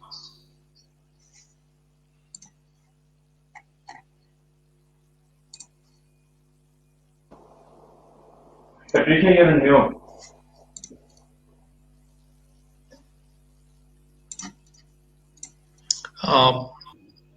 Patricia, you are on mute. I think we can't hear you. Okay. Yeah, again. Okay. Yes. So actually, we just realized that how much important voice is. So that is the need, that yes, we need to be very much aware. And accessibility, people who cannot speak, that's just how they can express themselves. So Patricia, we'd like to hear you. Yes, go ahead please. Thank you. Yes, of course. People with disabilities have also a voice and they need to express themselves, but these people, disabled people in developing countries, have not a chance. For example, here in Peru, many people that, especially young people that are disabled, they don't even go to school. So if they don't go to school, they don't have enough education to have to express themselves and to become to be part of the society. Because if a person without a voice, they don't actually are part of the society. They want to be part of the society, and many organizations promote their participation, but it's not enough. And I think that. Yes, so Rahul, your view. Yes, sir. People with disabilities need to be better integrated into society by overcoming stigma. We should help people at all levels to open to express their concerns when it comes to dealing with people with the disabilities. There should be awareness campaigns to educate and aware people of different kinds of disability. Providing mentorship to them so they can achieve everything in life that generally people get is the other thing that we all can do. Success stories of people with disabilities can be showcased to inculcate a positive attitude among people. I would like to mention an initiative which is taken by Cheshire Homes and Rainbow Society in India, which is making differently abled people self dependent and financially stable. If all of these points are remembered and practiced, there will be a bright sun waiting for them in the future. Thank you.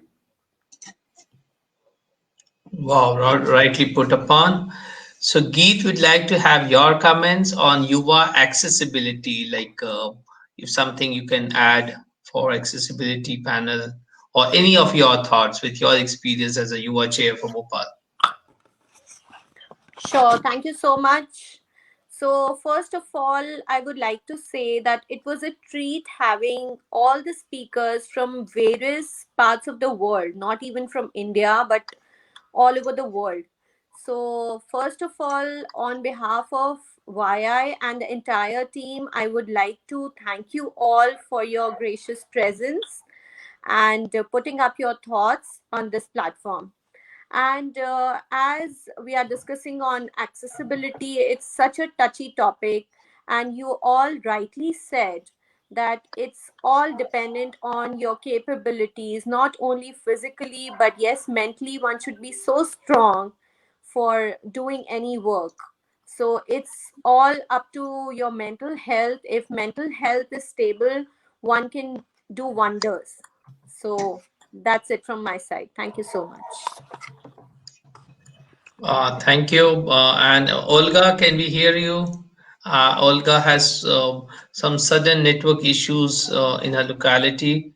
But Olga, if you can keep your video off and try to speak, we really want to hear you because you have been putting a lot of words about the topic. So, Olga, can we hear you?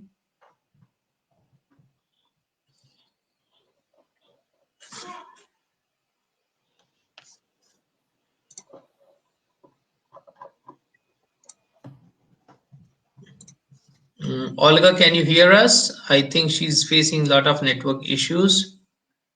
So,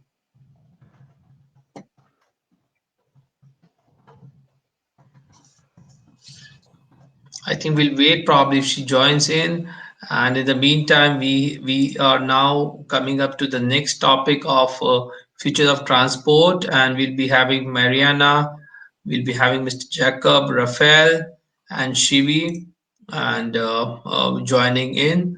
So before we go to the next panel on future of transport, one word, one word which you from the inclusion panel, accessibility panel, one word, one or two words which you want to say, which the world should hear you on this topic. Patricia. Sorry, I didn't wait here. One word or maybe a two word which you want for this topic from your side? Yes, of course. So I would say that it could all be summed up into foster wider awareness in society. Wider Awareness. Rahul? I would like to say again that disability is a matter of perception. If you can do just one thing well, you are needed by someone. It's perception. So we need to change the perception. Lee, so nice to have you in the panel, and something which you want to end up, which goes to us as the voice in future for accessibility. Yes, Lee. Well, pleasure is all mine. Thank you so much, Mr. Anushkar. If I have a message for those who are disabled, it would be this: you play to the best of your hand, never give up. And from our side, I think the change starts with us. We have to give them the strength rather than ostracizing them. So the change starts with the man in the mirror, and basically that's it. Yeah. So thank you so much. Anyone wants to add anything before we leave from the panel for accessibility or inclusion? Anyone wants to add before we leave? Olga, can you try one time if you can just speak? Olga? Yes. So you can put your video off and then try. Yes, do you hear me? Yes. Okay. Yeah. Okay. Thank you so much. Okay, what I want to add from my side, I think that the most important thing in this is that people need to be respectful and so kind to people with disabilities, and do not make that people like different or something else. Just they need to respect them and help whenever they need it. And I think that this is important the most, and it's all on my.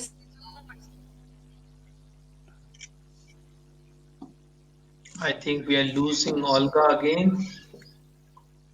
Olga, if you can put your video off and then say.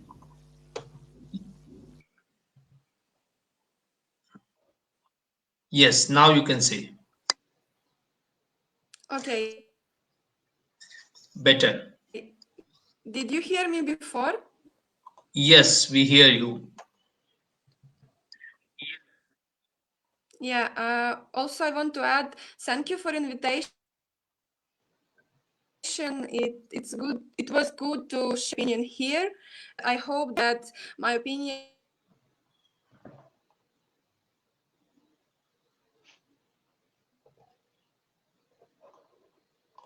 Sorry, I think we are not able to hear her, but Olga, you are welcome. You can join in anytime back. We'll come and hear you.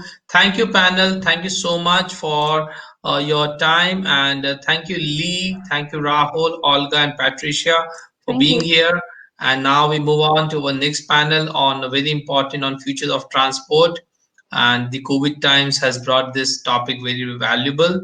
And thank you so much for the panels, and we appreciate your presence and connecting back again in future. Thank you so much. Thank you. Bye. Sure. So we move ahead for the next panel, very exciting panel on future of transport. Varun, we are now moving to our, I think, fourth project, road and safety. So yes, we have these as our projects. So we take this opportunity to welcome Mariana from Peru, and we'll have Jacob joining in a bit late from England, Rafael from Italy, and Shivi. I think Jacob has joined in. I think I'm sorry.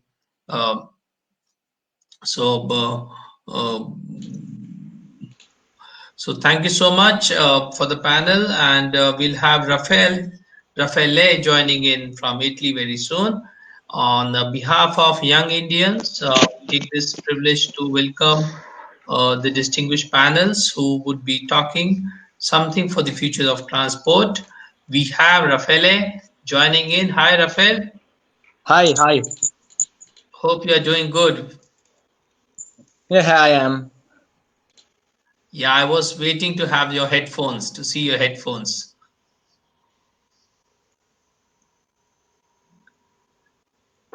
It's okay, it's okay. It's okay. So, putting the context and the future of transport is a very related topic for the safety, for the commuting, for making people feel equal, for bringing a change in climate, and a lot of issues around this. So we have our distinguished panels: Jacob, Mariana, Raffaele, and Shivi, who will be putting their thoughts. Varun, do you want to put some words before we start? I think, Anuj, you rightly said when you started speaking about transportation that current COVID times has really dawned upon us that we don't need as much transportation as we use currently, right? We don't need to fly as much. Don't need to travel as much. So I think a very important part of future of transportation is actually not using transportation the way we currently use, right? And a lot, I think a lot can be said about how transportation can be replaced by digital communication and how the Ubers and the likes of the world are rapidly reducing the need to even own any mode of transportation personally. So I think I would love to hear some discussion around that theme, either on this panel or in future. So I think those would be my initial thoughts. Sure. Putting a very good context, Varun. So you always bring something new and very different for the panel. So we'd like to have your introduction. Mariana, if you can introduce yourself. We'd like the panels to introduce themselves and then we go one by one. So starting from Mariana. Hello, everyone. I'm Mariana from Peru. Um, I'm just really glad to be here and to talk, for example, future transport. We live in Peru, and most of you guys are from India, so we suffer of transportation, and Mexico also every day. So this coronavirus has improved more methods of system of the bicycles to use on the people. From my point of view, the future of transport will depend on the development of the countries. For example, governments are using the information to make transportation smarter. Lot of big data because in the case of DHL, the company is making more projects with drones to transportate and develop the courier by drones. So it will help the system and is also a sustainable responsibility because the transportation industry is the boom of the new era. Also, the personal of the transportation, such cars and cycling, will be briefly gain the importance of people that are afraid of a lot of crowds that we suffer every day. But I'm really positive with the future of transport because we we will develop in our in our in our personal opinion that bicycles and future of system that has more technology will improve, but we will not depend of the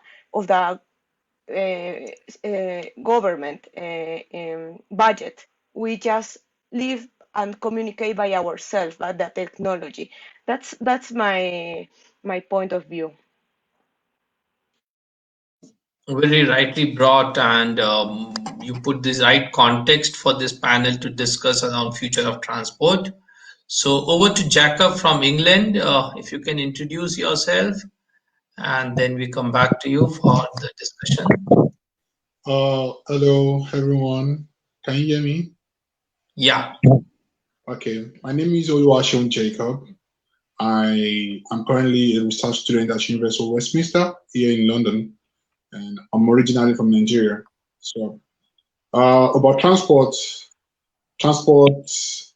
is more like a dynamic concept already, because after the arrival of globalization, there was a race for different means of transportation all over the world. But currently, in order to have and maintain sustainability in transportation, three things becomes very important. That's one, economy, society, and the environment.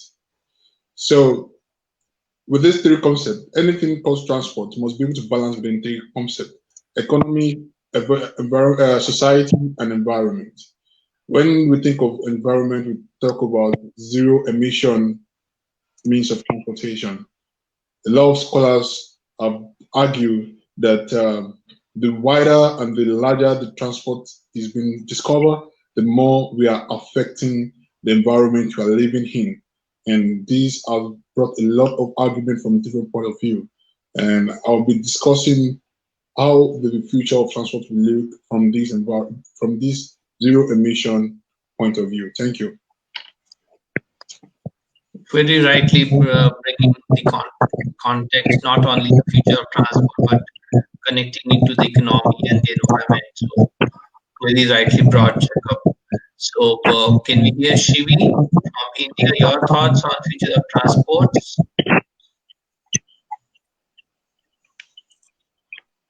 Namaste everyone. I extend my warm gratitude to all the dignitaries and panelists present here. I'm Shivi Dubey from India and I'm honored to speak on this platform. Transport is an evolving living service structure that has been the backbone of Indian development since the dawn of human civilization. It is a story that started on bare feet, ran with the rise of wheel, and now knows no bounds. Transport is now indispensable and intrinsic to our lives. Transport in a single line is movement of goods and people across the globe and beyond. We live in the times that require earnest efforts and honest discussions on the future of transport. It is a known fact that the petroleum and its sister products are being consumed by our vehicles, our trains, our aeroplanes, and by the journeys to the outer space. But petroleum is a non-renewable resource. It is limited, a definite stock of smoke that we can exhaust into our atmosphere. The increasingly pollution and depletion petroleum reserves are the reasons that we are now looking at alternatives like, for example, electric cars. When I envision the future of transport, I think we should have an idealistic vision and a realistic approach.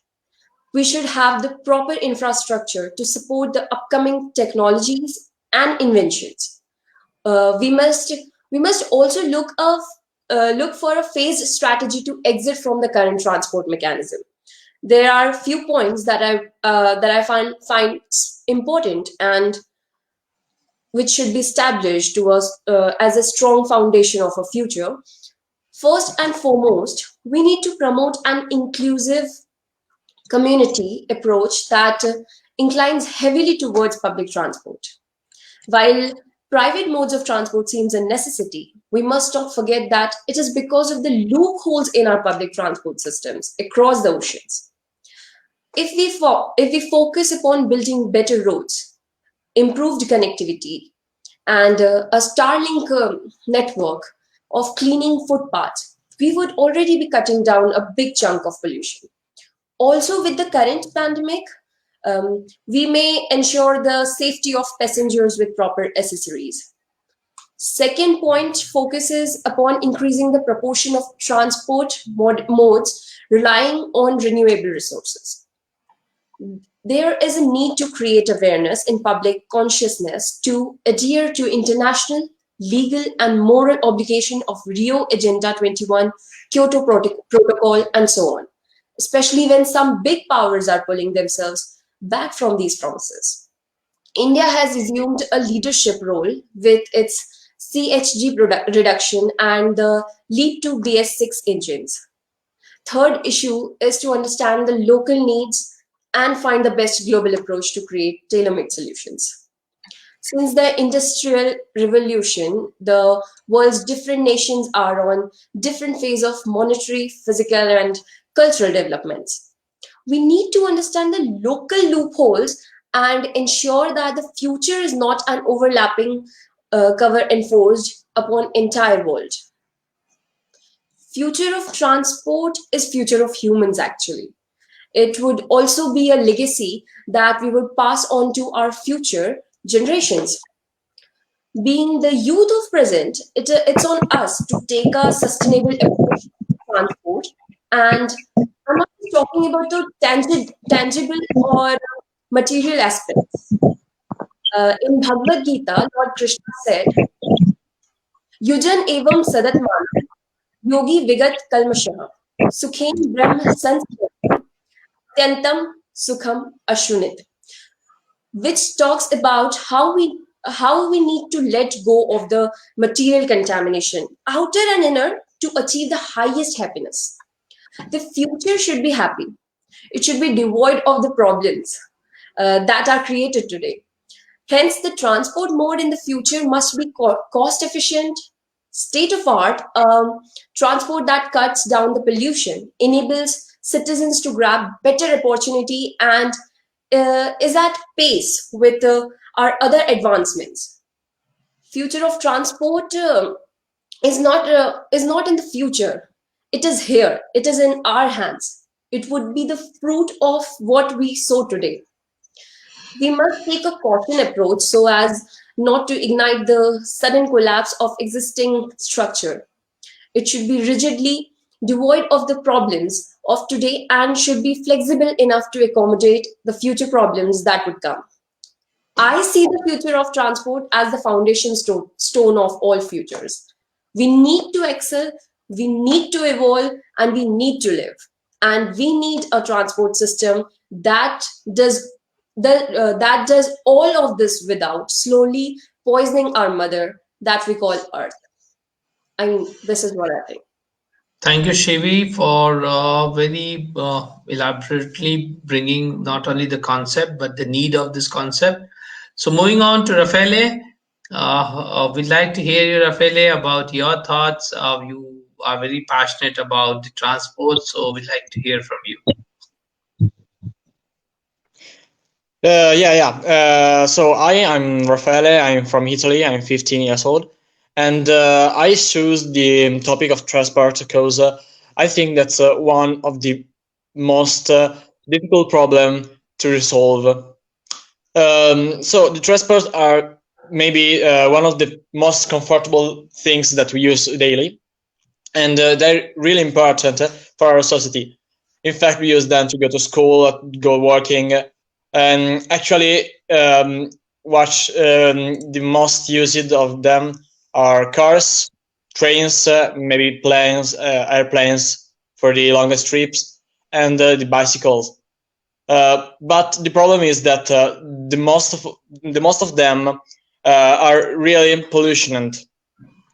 They produce a lot of pollution. Think about a car or a plane, and you will think about that this is really dangerous for the environment.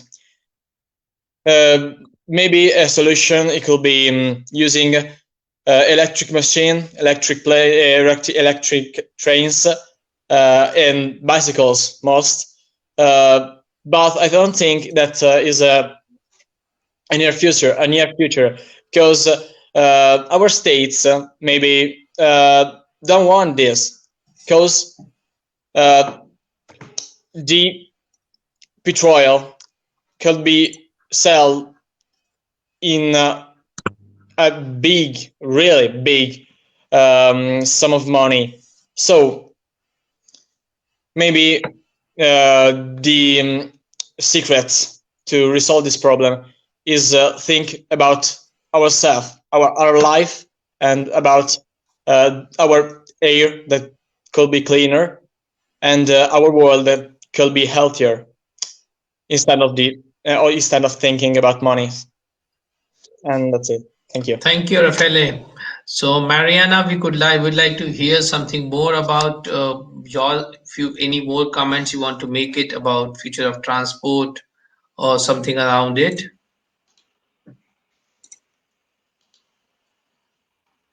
Yes, actually, there are autonomous cars, and there are more different types of transport that are developing the companies. Like, for example, it calls the flying taxis, and also the hyperloops. All these kind of transports are developed, but by not making pollution, which is a good way to to go on, and there's not much cost because the population is increasing, the connections are also increasing, but technology goes socially on the same way that we are on. So the final conclusion to me is that all the transportation is going to be depend of the technology system that are developing in foreign, but also we can collaborate with our society by bicycle to use the main collective transports, not using by our own car. It's not good for us. So thank you very much. Thank you, Mariana. A lot of people from your country are putting comments and they agree with you. So thank you for not only joining but giving awareness about our initiative and people joining in, Mariana. Jacob, your any thoughts which you would like to add to the panel in our discussion about future of transports? So Jacob would like to hear from you. Hello, everyone. Can you hear me? Hello, Yes. can you hear me? Okay, yeah. I said earlier, I talked about three things. I talked about economy, society, and environment when it comes to future transport. Already, the other speaker, Chibi, was talking about us planting the future now. Then the future will be the food. Yeah, that has started already. People have started working towards the future of transport already, and it's really, really fascinating. According to World Economic Forum 2009, the world population is is going to increase by 2050. We're going to have more 2 billion people on this earth right now. When some people are talking about overpopulation and all, we're going to have a whole lot of people. So the other speaker was talking about road transport, how road transport has actually affect the society in terms of air pollution and noise pollution. Yeah, I agree with that. So there are a lot of things happening. The EU have agreement to have a zero emission by 2050, and a whole lot of countries have started working towards that. The likes of UK, the likes of Germany, they are now electric trucks, electric cars.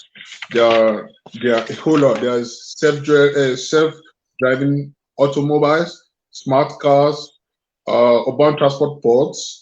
There are maglev trains, more like a magnetic movement, to ensure that instead of using some kind of diesel or some kind of machines that will be using fuel, they try to avoid them. So, on my home point of view, the future is bright, the future is good, and transport we're going to be using is going to be very fascinating. But the question here is this: at what cost? At what cost? The other speaker from Peru was talking about bicycle. I support bicycle very well. Even here in London, we have cargo bicycle. They use bicycle to deliver goods just to ensure the sustainability in transport. But my own point of view when it comes to future transport is everybody's transportation in different countries will be dynamic in the sense that everybody will have to focus on what they think they can use to move themselves and not move at other people's pace. Some countries like when we talk with China, China have started the magnet trains. They started moving people at Shanghai, same to Japan, and South Korea is currently building their own too. Also, there is Hyperloop at Hyperloop train in USA, moved from LA, that's Los Angeles, to San Francisco within 30 minutes. Normally, a normal movement is supposed to be 5 hours journey. Just 30 minutes, you're there through kind of a underground pipe, and you're to your destination. All countries are not at reach as each other. Like, you can't compare a country like Nigeria with a country like America. You can compare a country like India with a country like Ghana or some other smaller countries. So what I will say on my part when it comes to future logistics, we all know the aim. We don't want to harm modern Earth where we are living, because she has accommodated us enough to stay alive, giving us the breathing airspace, giving us beautiful views.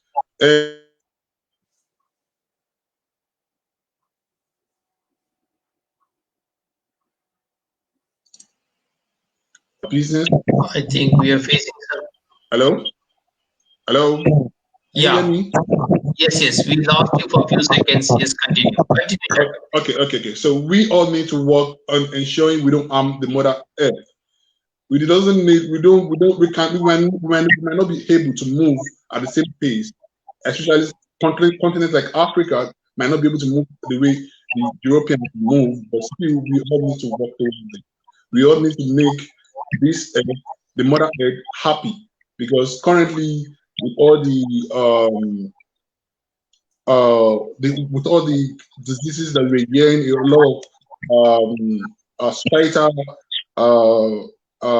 problems like let's say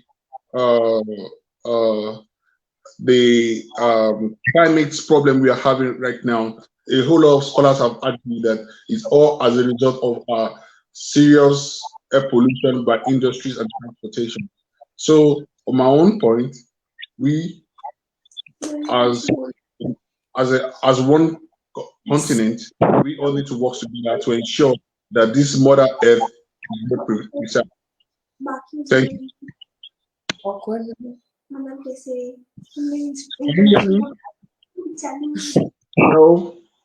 Hello. Yes, we can hear you. Yeah, we were hearing you. Yeah. Thank you. I'm done. Yes. So I think Vidhi rightly brought about the future of transport. So Shivi, can we have your thoughts, or maybe 1 or 2 lines, and then we move on to the next panel. So can we have your a single line or a 2 line about the future of transport? You've been hearing everyone. So if you can, please tell few lines about your. I think all have already covered all the topics, like the main topics that we should be looking forward for. But the one of the topic that I really think we all get fascinated by looking to the modern cars, modern bikes, and the new technologies that we find in the vehicles. But somewhere we need to understand that we have to keep the priority of using our vehicles. Like, if a person is just traveling 5 to 10 kilometers, they can sometimes use 2-wheelers or also the public transports. And for that, we should be more focused in enhancing our public transport, so that it becomes convenient, easy to use, and also very safe for the public and for the people, so that they can use it. And this will somehow reduce the pollution that is mostly faced due to the transportation. So we really thank our panel, and Mariana, if we can have you your video on, and we really thank you for bringing in a lot of insight about this panel. Mehul, do you want to add something for the transport thing, for the future of transport, though you are a part of accessibility. So anything you want to add in, you have been hearing? Yes, it's absolutely good. I've been coming and hearing speakers, their different mindsets. That was really amazing. I would just add on some points that having a good transportation is an asset to our society, I guess, because it as you see, the world has been shrunk by a good transportation system. If we won't be having a system which governs the a specific flow of control in a city, or just eradicate the use of transport in some essential areas, then it's very difficult to have a systematic alignment of our a normal life. It would be very difficult to have a stable life. So transport is lethally important, although we should reduce the use of coal that we are using these days. Many works are been going on. Tesla has been coming up with a car with a battery in it. Audi has their bikes. So it's a very great field of area specifically to explore, and it's very great to be having this keen knowledge about this transportation system.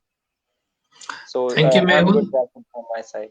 Thank you, Mehul, and we thank all the panels for the future of transport.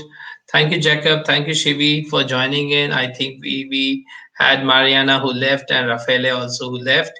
But we are here. We have an early morning for Guliana, Zelaya.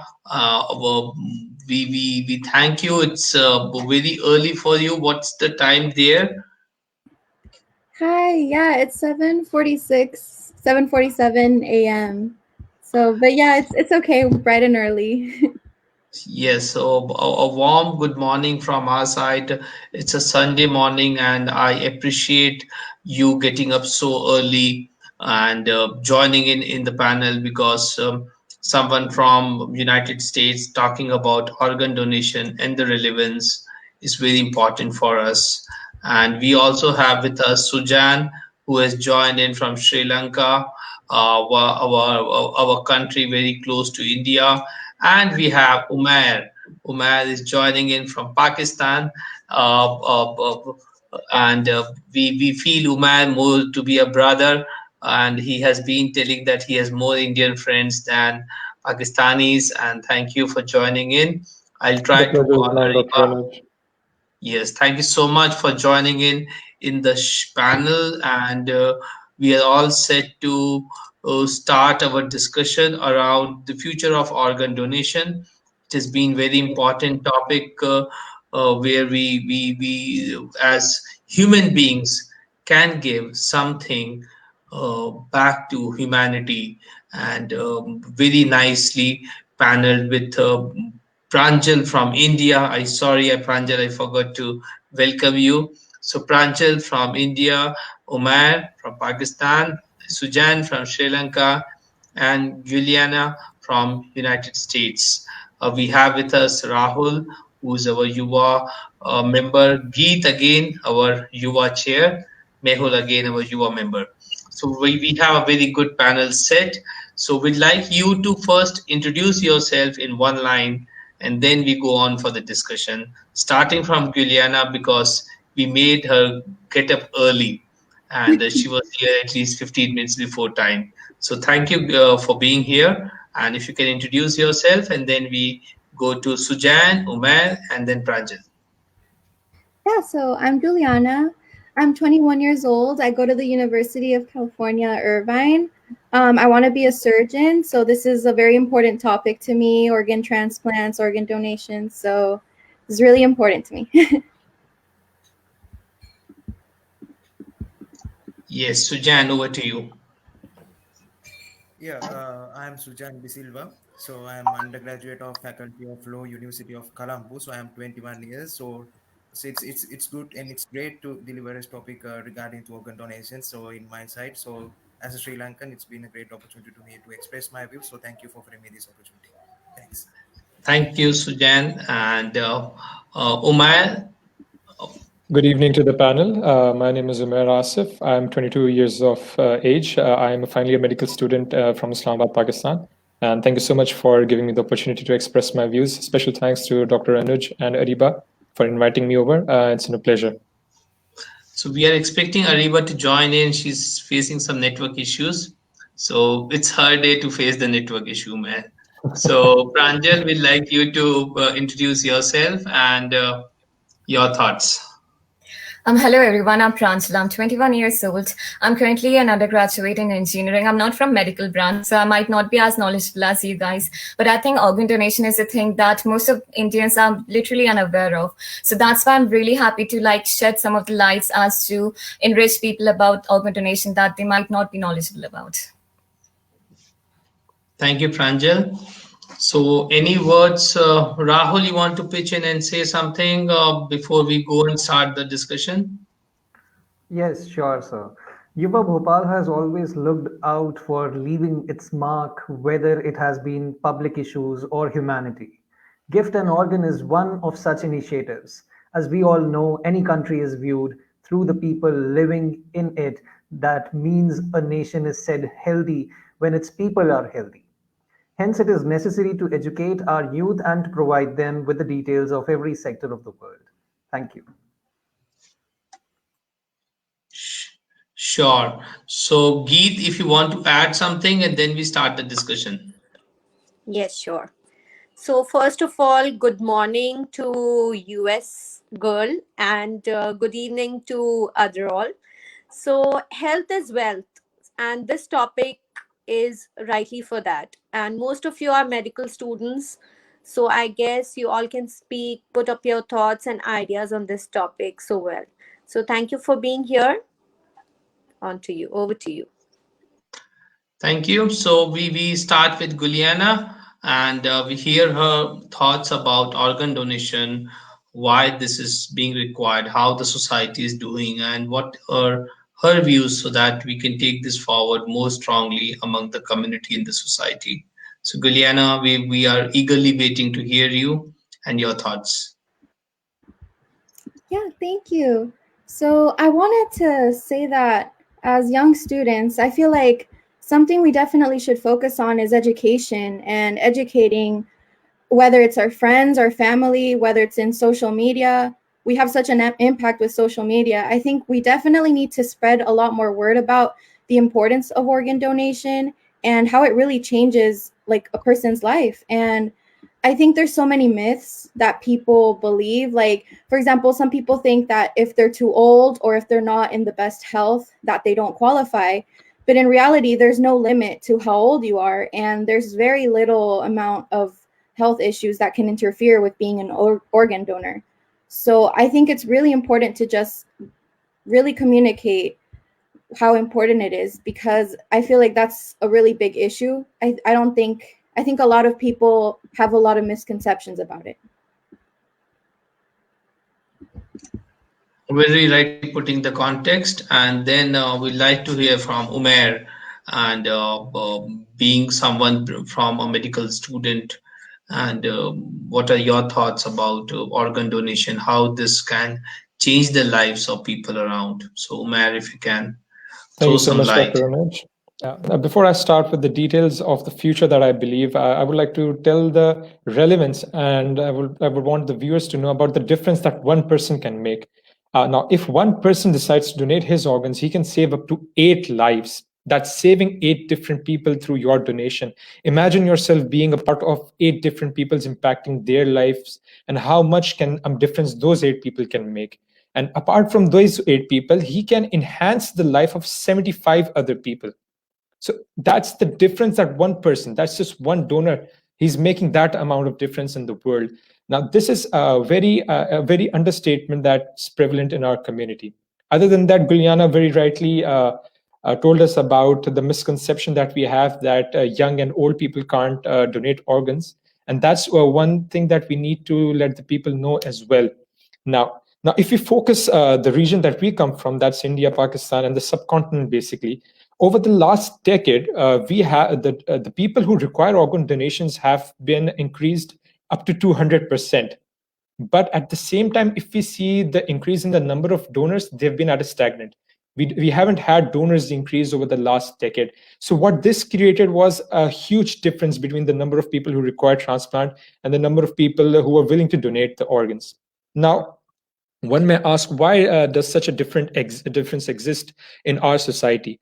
So what I could work up looking at the local causes and searching up over the internet was that the governments that we have coming from a developing country have other, they don't keep organ donation and organ transplant as a very high priority when it comes to the Ministry of Health.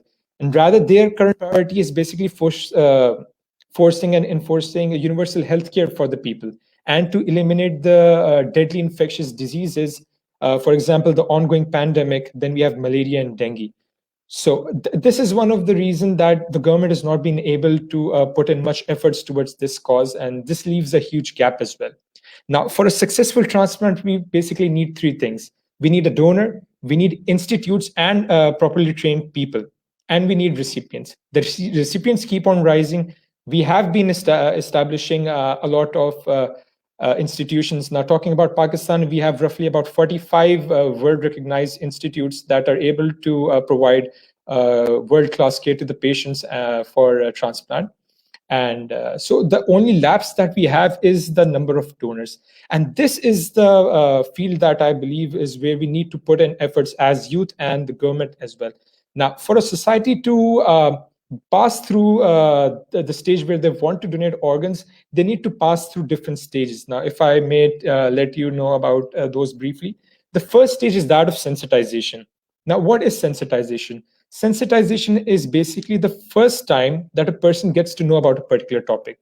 Now, if you imagine yourself 500 years back, if someone told you that a huge piece of metal weighing over 500 tons can fly itself in the air, you wouldn't be able to believe that thing, now would you? But now, fast forward 500 years later, it's a reality. The same goes for organ donation as well. But this stage has already been achieved through mass media and through different interviews over the mass media. Now, after the sensitization comes the stage of publicity. Now, frankly speaking, what we're doing over here right now, this panel discussion is one method of publicizing this issue towards the mass media, and that provides our viewers a greater in-depth view of the topic. Now, I would like to quote some examples from my own country. The world-recognized philanthropist, Mr. Abdul Sattar Eidi, he, before his death, pledged that he wanted to donate all of his organs after his death. Now, he had a huge following. So after his death, when he died about 2 years back, his organs were donated, and the impact that it created on the Pakistani people and the media was profound. It was unmatched. No other source of information could have affected the people, both from the very lower background to the educated and to the higher classes. Another example that I would like to quote is that of our former president, Mr. Asif Ali Zardari. He too has pledged on national television that after his death, he would like to donate his organs.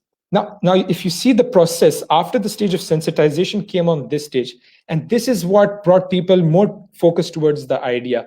Okay, all right, this is a concept that's occurring. Okay, people are more driven towards this concept. People want to donate. We have our leaders, we have our philanthropists willing to donate. Why not us? Why don't we know about this? So after this stage comes the stage of education. And this is where I believe we play the most key role, as appreciated by Guliana too.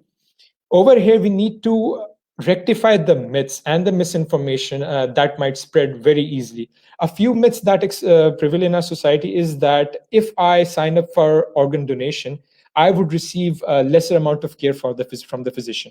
Now, that's totally a hoax. No one would do that. Another myth that I encountered was that people believe if they donate their organs after their death, their body would get disfigured, or they won't be eligible for an open casket funeral. All of these myths are wrong, and we need to be at par with the education so that we could let them know that what they think is wrong and rectify such things. Now, talking about the subcontinent, we are basically stuck between the stages of publicity and education. Now, once we pass this stage, we move into the stage of motivation and action. So what happens is that when the people are educated, when the people know about the concept of organ donation, what happens is that they are more inclined to take part in donation, especially if the system is streamlined. Now, Since we don't have that much of a system right now, I would like to quote an example from NHS in England. What happens over there is that when the donors donate their organs, and when it's given to a recipient, the government as well as NHS, they send a letter back to the recipient's family, to the donor's family. And in that, they mention the recipient's detail, who was given the organ, how is it affected his life, and what stage of progress is he in. And they let them know that their donation has made a difference. Now, imagine receiving a letter from the government and being acknowledged of such a fact for such a good deed that your family member did. How much of that change would be incorporated into your own self, and how much of your thought process would change? So this is the stage of motivation and action. Now, once you achieve that stage, comes the final stage, and that is of community transformation. All the previous steps build a base upon which the foundation of future organ donation would stand. An example I would like to quote is that of Spain. For the last 26 years, if I may say, that Spain has had the highest number of organ donors.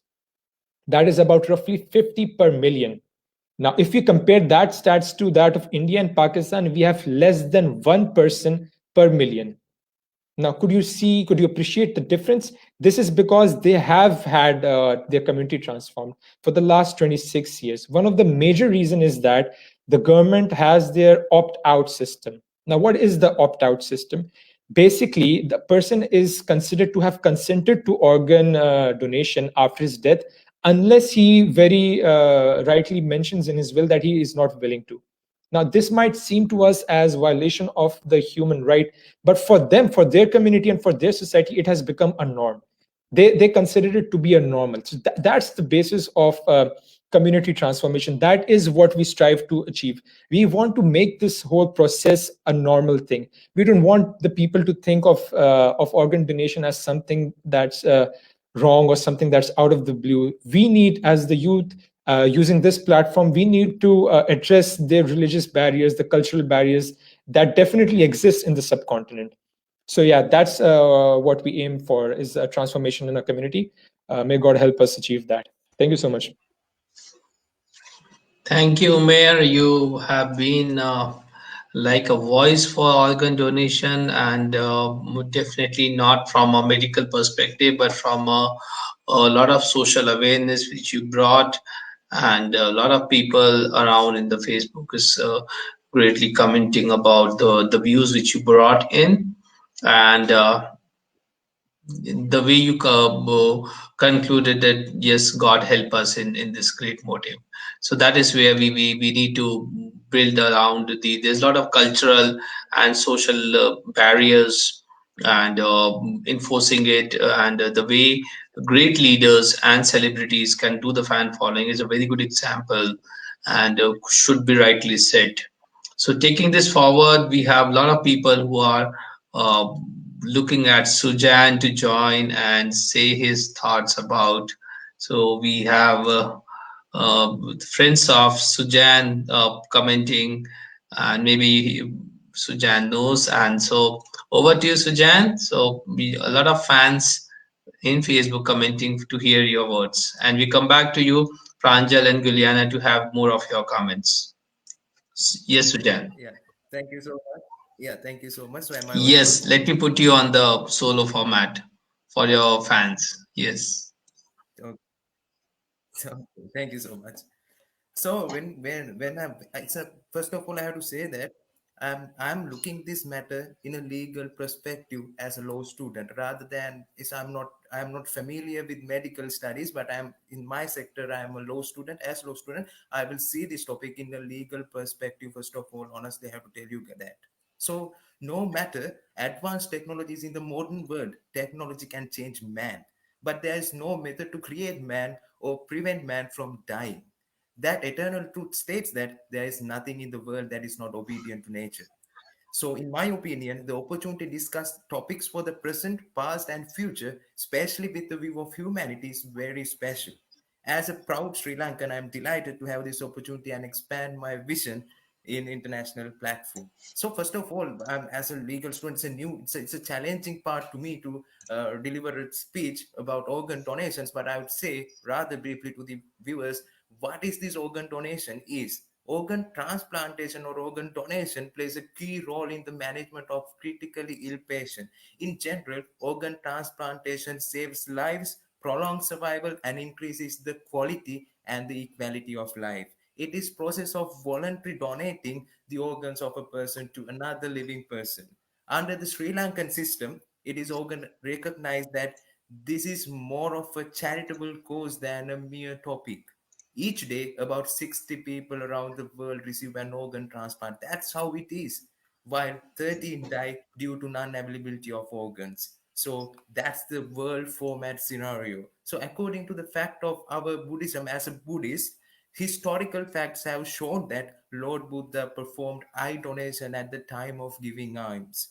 Under Sri Lankan law, organs have living person may be donated or donated but not for sale. Make sure that selling the part, that means organ trafficking, is banned in Sri Lanka. So when we consider about to analyze this scenario, I will categorize some organ donation sectors into various kind of sectors. When we consider about the kidney transplantations, the current situation in Sri Lanka is paramount importance of kidney transplantation. Therefore, although the method of kidney donation is somewhat prevalent, it is not sufficient. In Sri Lanka, a kidney patient joins every 14 minutes. That's how the statistics shows up.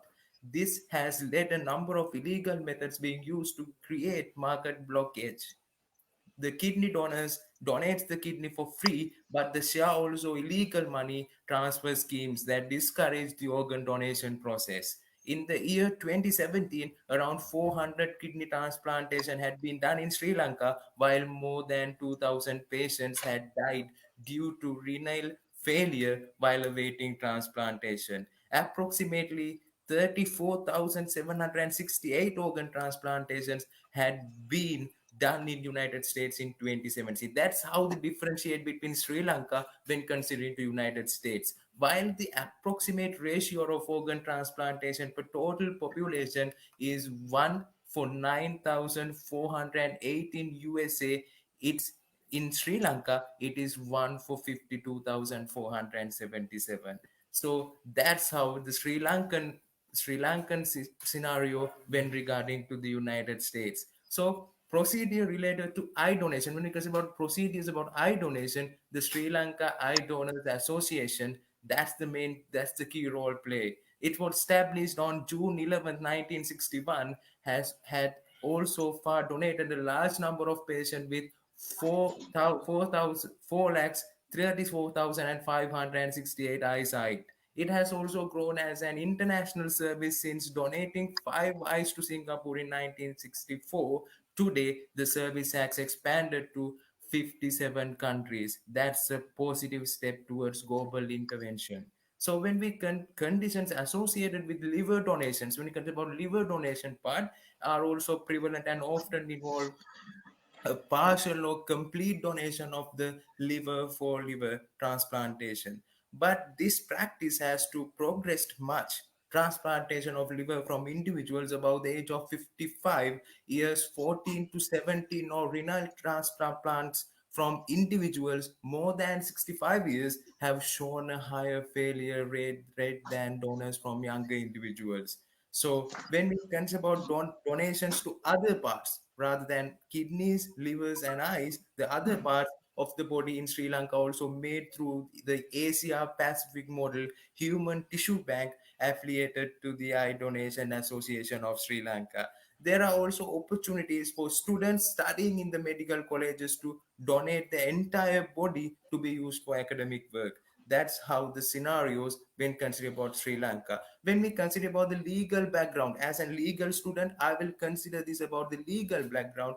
There are two basic legislatives applicable in the and this regarding Sri Lanka. One is Transplanting of Human Tissues Act number 48 of 1987, then the Corneal Grafting Act number 38 of 1955. The harvesting organs for transplantation done according to the legal framework of the country and based on circulars protocols and guidelines of health and legal authorities. The authors attempt critically evaluate the medical, legal, and ethical aspects of pertaining the existing system for tissue donation and transplantation in Sri Lanka and compare the local provisions with those existing other countries. According to the Transplantation of Human Tissue Act number 1987, any person above the age of 21 years may consent in writing to the donation to take effort upon his death of the body or any part of their of any tissue. As a global society, we should ban organ trafficking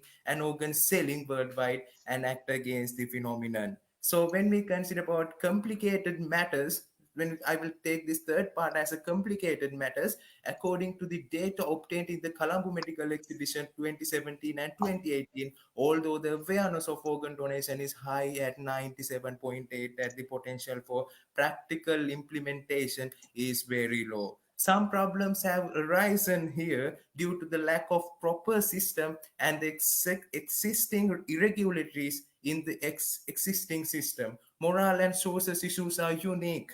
Sometimes, after the death of the brain, the consent of the next of kin is required for the organ donation procedure. But the organs become unusable due to delays in obtaining them. Another thing is that living organ donations have several ethical considerations.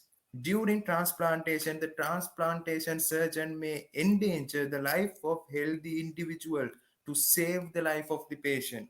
Therefore, some argue that living donation should be abandoned. So it's another thing. So when we consider another thing, some of the critical ethical issues that require aggressive interference, the organ trafficking, payments for organs, and the delicate balance in life donations between the benefit to the recipient and the possible harm to the donor and others. In all, 53.2 are willing to become deceased organ donors, although the Transplant Act of Nepal 2016 opened the doors for deceased donor organs transplantation. The rate of transplantation from deceased donors is very low. When we consider about development approaches, I will give some development approaches in my view. Though the adoption of a cabinet resolution, it was stated that the consent and the reluctance of to issue the organs of valid all driving license in Sri Lanka should be now granted. This is made it possible to obtain organs more effectively in both accident-related solutions. So medical officers have been appointed at national and local level by Ministry of Health in Sri Lanka to coordinate the national transplantation program effectively. Living donor donations are widely used worldwide and the number are constantly increasing. According to recent publications, 27,000 living donor kidney and 2,000 living donor liver transplants are performed worldwide annually.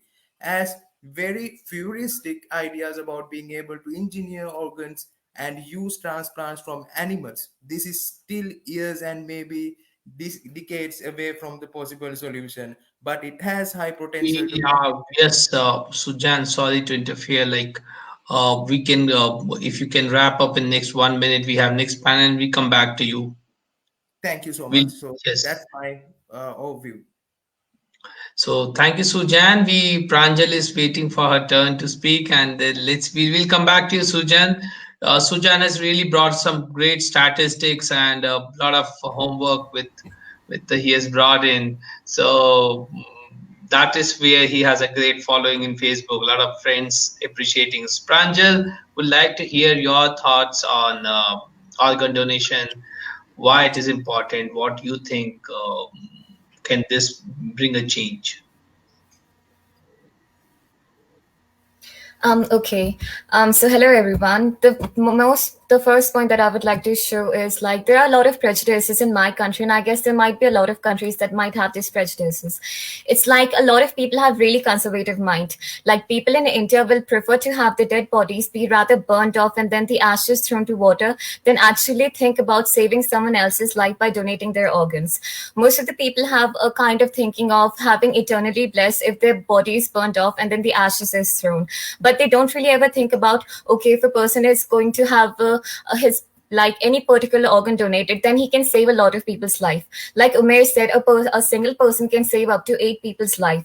Every single day, as I've researched, 18 people die every single day due to failure to get any organ to save their life.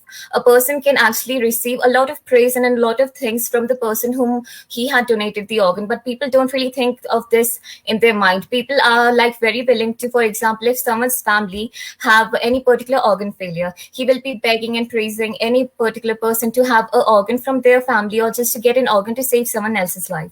But if they are particularly put in the position where they're asked to donate an organ, if particularly they die, and after they die they can like sell, actually have the hospital take their organs to treat someone else's, I'm pretty sure most of the people are going to say no, because they have a very conservative mind. So the particular thing that I want to show is like people should have empathy. People should actually see life from different people's point of view as well. Then only they will be able to have a more broader aspect in the particular field of organ donation. Because in organ donation, some of the people don't really want the body of any family relative or some of their children or any single person dissected after they die.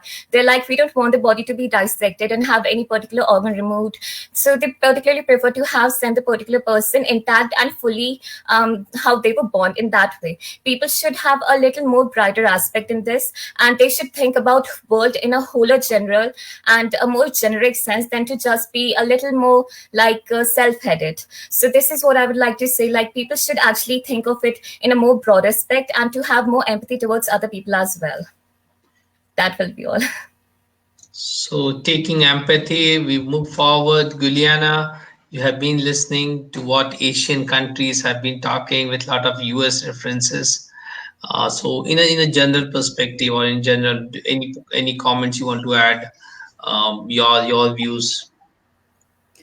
Yeah, so with everything that everyone's been saying, I think it only emphasizes the fact that people really need to be educated, whether it's in the United States or whether it's in India.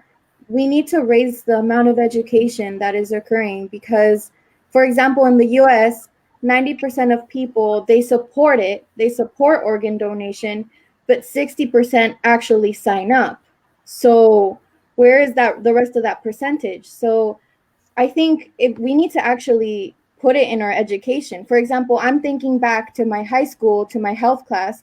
I didn't learn about organ transplants. I didn't learn about organ donations. And I feel like it's just really important to just refer to it. Even right now, I'm at a really good university. I'm a pre-med student, and we haven't really touched on that subject. I want to be a surgeon, and we haven't really talked about it and how important it is and everything, like how that can literally change a person's life.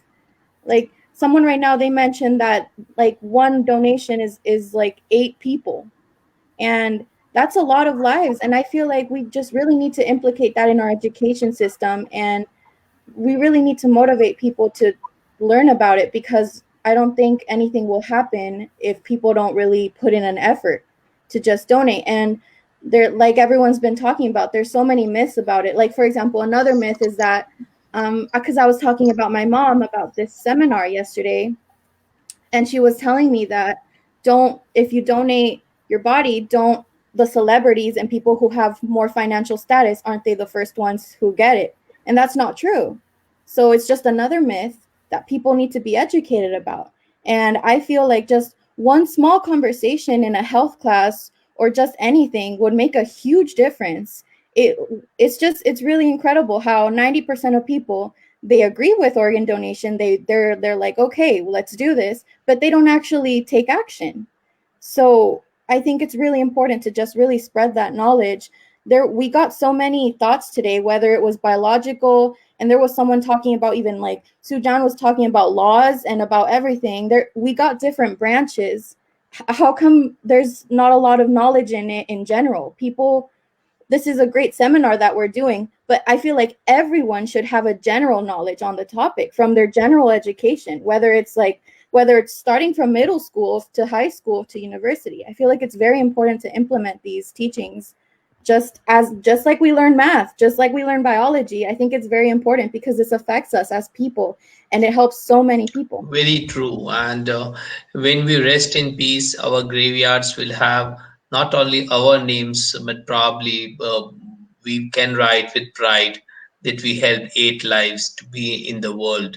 So if that practice starts coming in, people will definitely um, bring in more lives, and that is something very beautiful. And you rightly said that out of 90% people who are saying that yes, organ donation is really a good thing, only 60% people coming in and only donating the organ.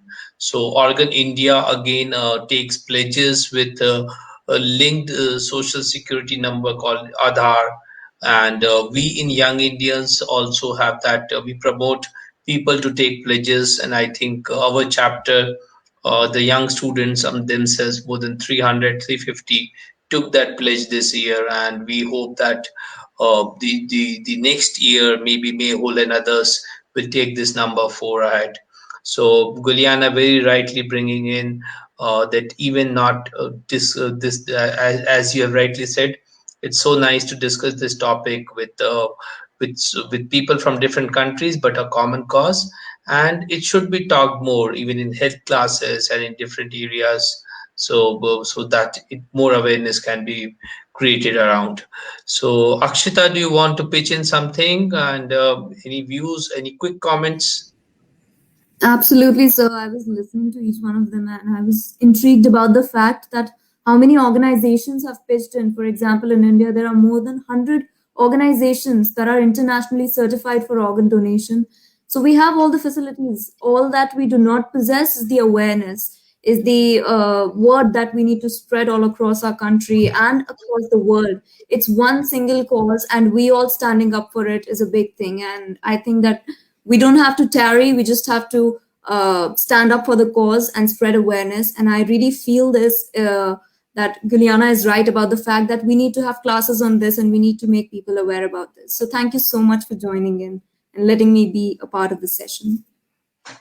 Sure. So we would like to come back and hear more with Umair, and then we go back to Sujan. So Umair, you heard Guliana, Sujan, and Pranjal.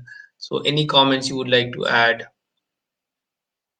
Yeah, Dr. Anish, thank you so much. It was amazing hearing everyone, both the legal aspect as well as from Guliana, because she is in the US and she knows more about the system.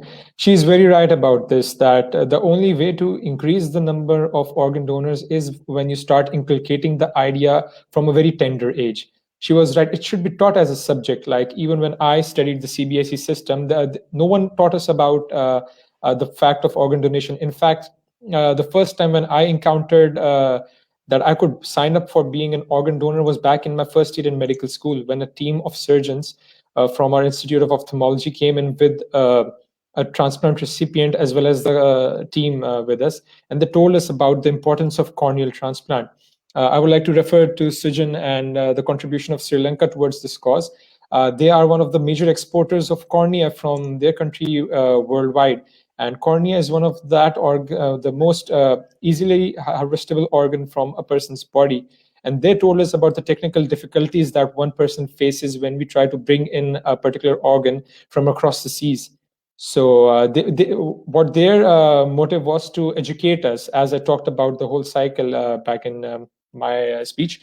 So yeah, that was the whole concept behind it, that we need more awareness, we need people to come up, we need people to sign in, and we need us, the youth here has to play a part. Like from here, what we should do is we should go into our families, we should let them know, through our WhatsApp groups, through the gatherings that we have. We should let them know about what we feel and how the process goes on in the systems. So yeah, that's my view on it, sir. Sure, thank you, Mayor. You brought the right context, and Ariba, your friend from India, she is trying, and now she got the network, and probably we are losing yours network a bit. So, welcome Ariba back, and thank you for having Umair joining in. Sujan, if you can have a very quick comment before we end up the show about your views of what you heard from other panels, and then we have one or two question answer. A quick comment. Yeah, when a quick comment, I will give something about the future development. So, but I think in Sri Lanka, what we can develop in future with regarding to organ donations. So I will give you some few points, few quick points and quick review on my side. So the current legal situation regulation in Sri Lanka is outdated and requires statutory intervention to suit the modern world. You know that about the organ donations and healthcare sector, we need to, when it's about laws, we need new laws regarding some new technological and new techno-medical aspects. So in Sri Lanka, the laws are very ancient times laws. So a special unit should be set up for every hospital to get organs donated by people more systematically. However, acceptance and knowledge of public on this aspect is highly variable since it involves social, religious, moral, political, and legal aspects. Sri Lanka being multi-religious country, acceptance of those concepts would be challenging. A pilot study done by Dominic E. Martin on knowledge and attitudes towards organ donation and transplantation, Sri Lanka showed encouraging results of public support for living and deceased organ donations despite significant knowledge gaps. So finally, I have to say that it is time to start thinking about the technical, clinical, political, and most importantly, ethical issues related to scientific innovation in transplantation, donation, and particularly to novel sources of transplantable organs. So that's my point on my side. So thank you so much for joining me. Thanks. Thanks, Sujan, and the way you brought a lot of passion and a lot of subject knowledge. Lot of your co-panel were WhatsApping me about ki it's great to hear Sujan and coming up with so much passion about and so much knowledge about this. So thank you so much. Pranjal, do you want to add something? And uh, do you want to add something? Yeah, sir. Actually, I also did some knowledge. I'm not from medical background, but I did something. So I got to also know that there are also some things called stem cells and cloning, through which we can actually also generate organs. For example, the need of organ is very much as compared to the person who are actually donating organs. So as actually it's in a very initial state, but there are also things that are, for example, stem cells. Through them, they can actually generate organs to save other people's life. And there is also a thing called cloning, in which the organs can be cloned and then it can be inserted into the particular person to have their life saved. So I think that these new innovations are also very beneficial in the future aspect of organ donation as well. That will be it.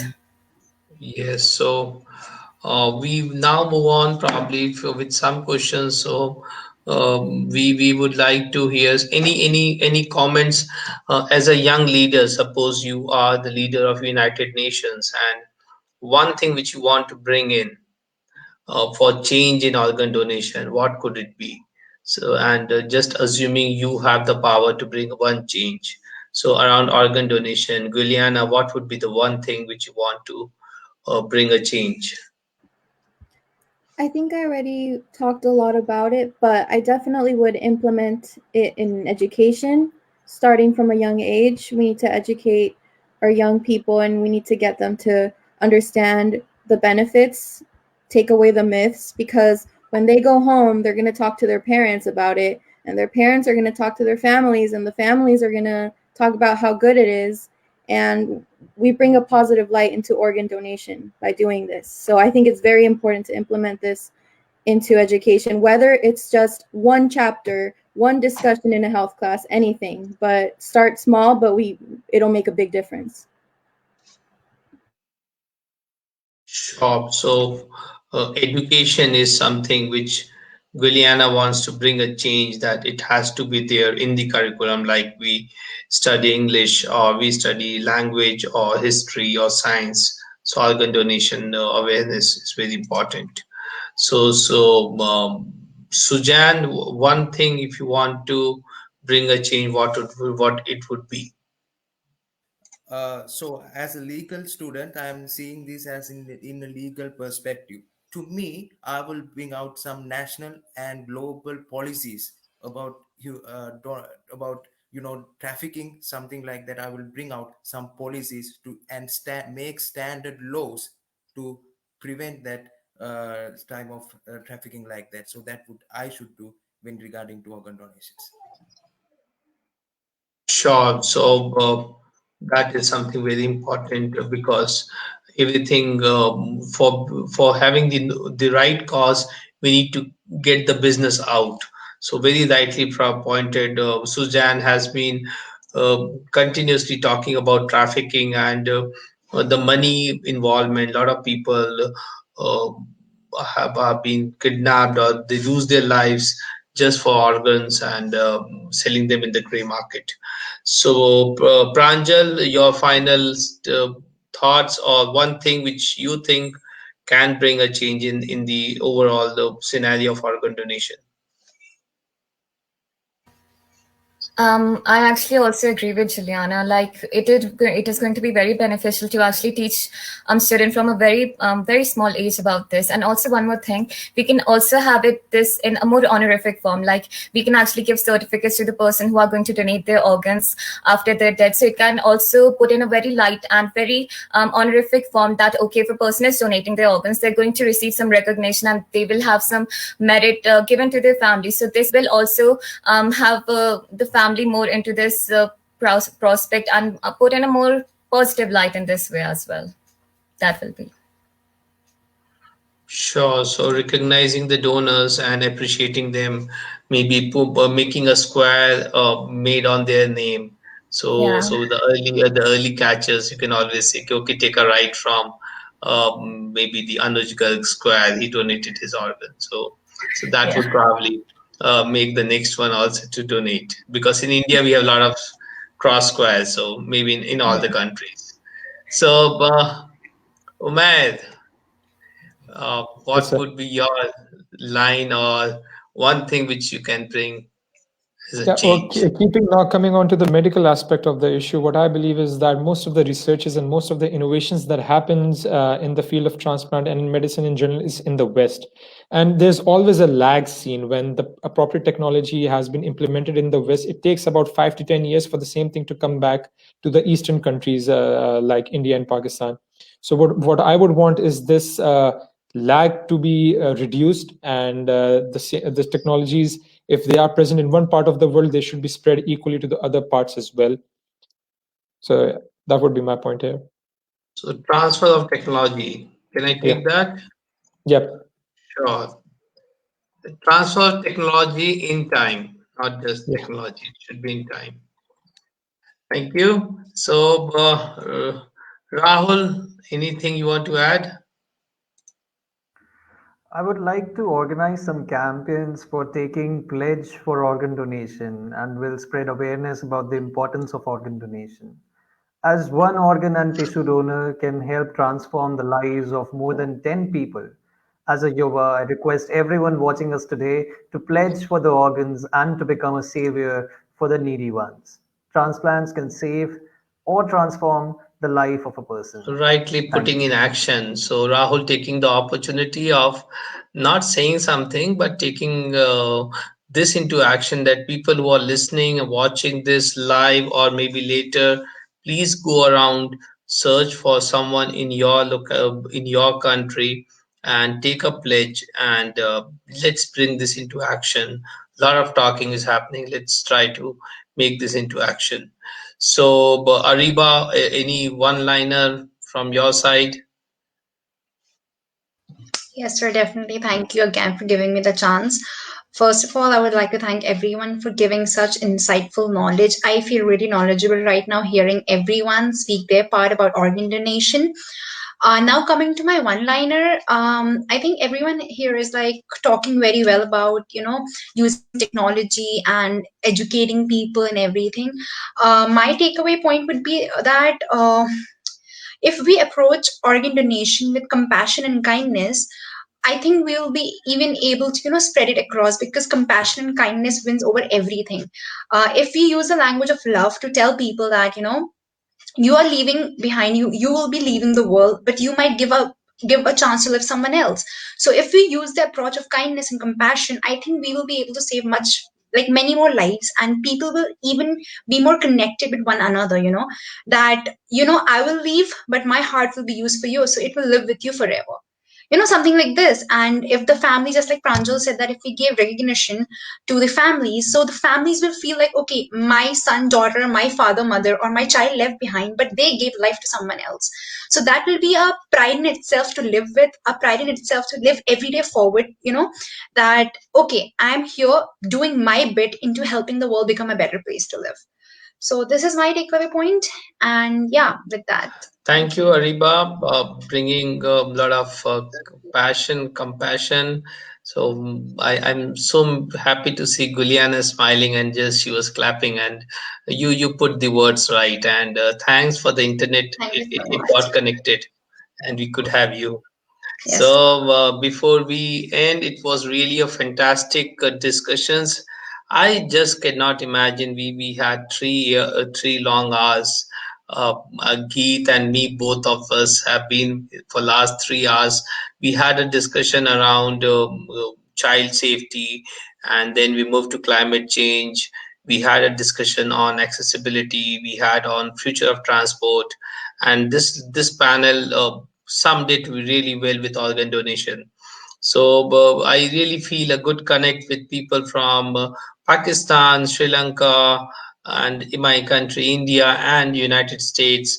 And the heart beats in everyone's heart, and the blood flows, and we are all human beings. So let's not separate the frames with the countries, with the boundaries, but the smiles and the hope we carry for the future of the mission we all bring in, and the topic which we all brought in is around future of organ donation. So it has been quite a nice initiative taken again by the Yuva team from our Bhopal, and none other than our Yuva chair, who has been always a force, and she has been the guide for the Yuva team to work together. I really found this panel really exciting, with a lot of inputs coming from Sujan, Umer, and the social angle from Pranjal, Guliana, and words from Rahul, Akshita, and Ariba. So, Geet, a fantastic event, and I know you have to go to attend an important function, but you thought to stay and be here. Thank you for that. So, can we have your closing remarks before we leave?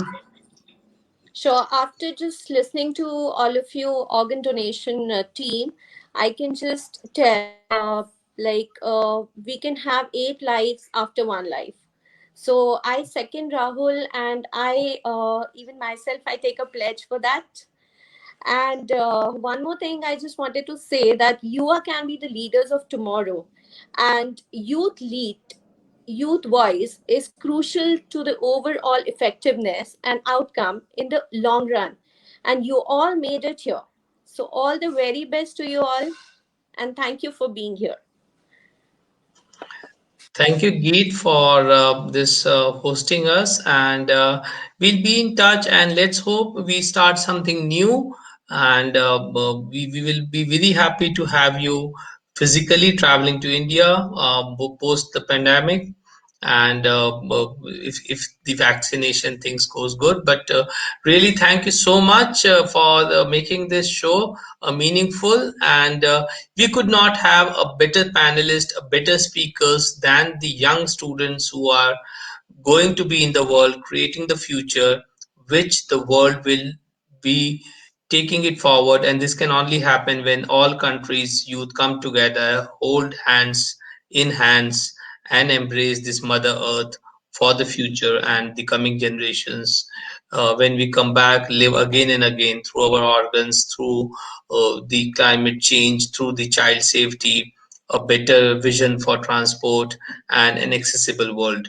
So, young Indians work on these 5 major projects, and we believe you are to be an integral powerhouse of YI, not just a stakeholder. They have been an integral part of the YI movement of Confederation of Indian Industries. We really thank you, and I just don't want to conclude, but in the interest of time, and Guliana has to take breakfast, Sujan has time for dinner, and so has Umair. and all my Indian friends Akshita, Rahul, Ariba, Pranjal, and Geet. So thank you so much, all the participants who have been here from South Africa, Kenya, Jordan, UAE, Indonesia, Italy, Peru, Ukraine, Malaysia, England, United States, Sri Lanka, Pakistan. We really appreciate all these countries coming together, voicing the common voice. And thank you so much. And let's stay connected. And for being here, thank you so much. I really feel honored to sign off for today. Looking forward to have a better future which the youth can create. Thank you so much.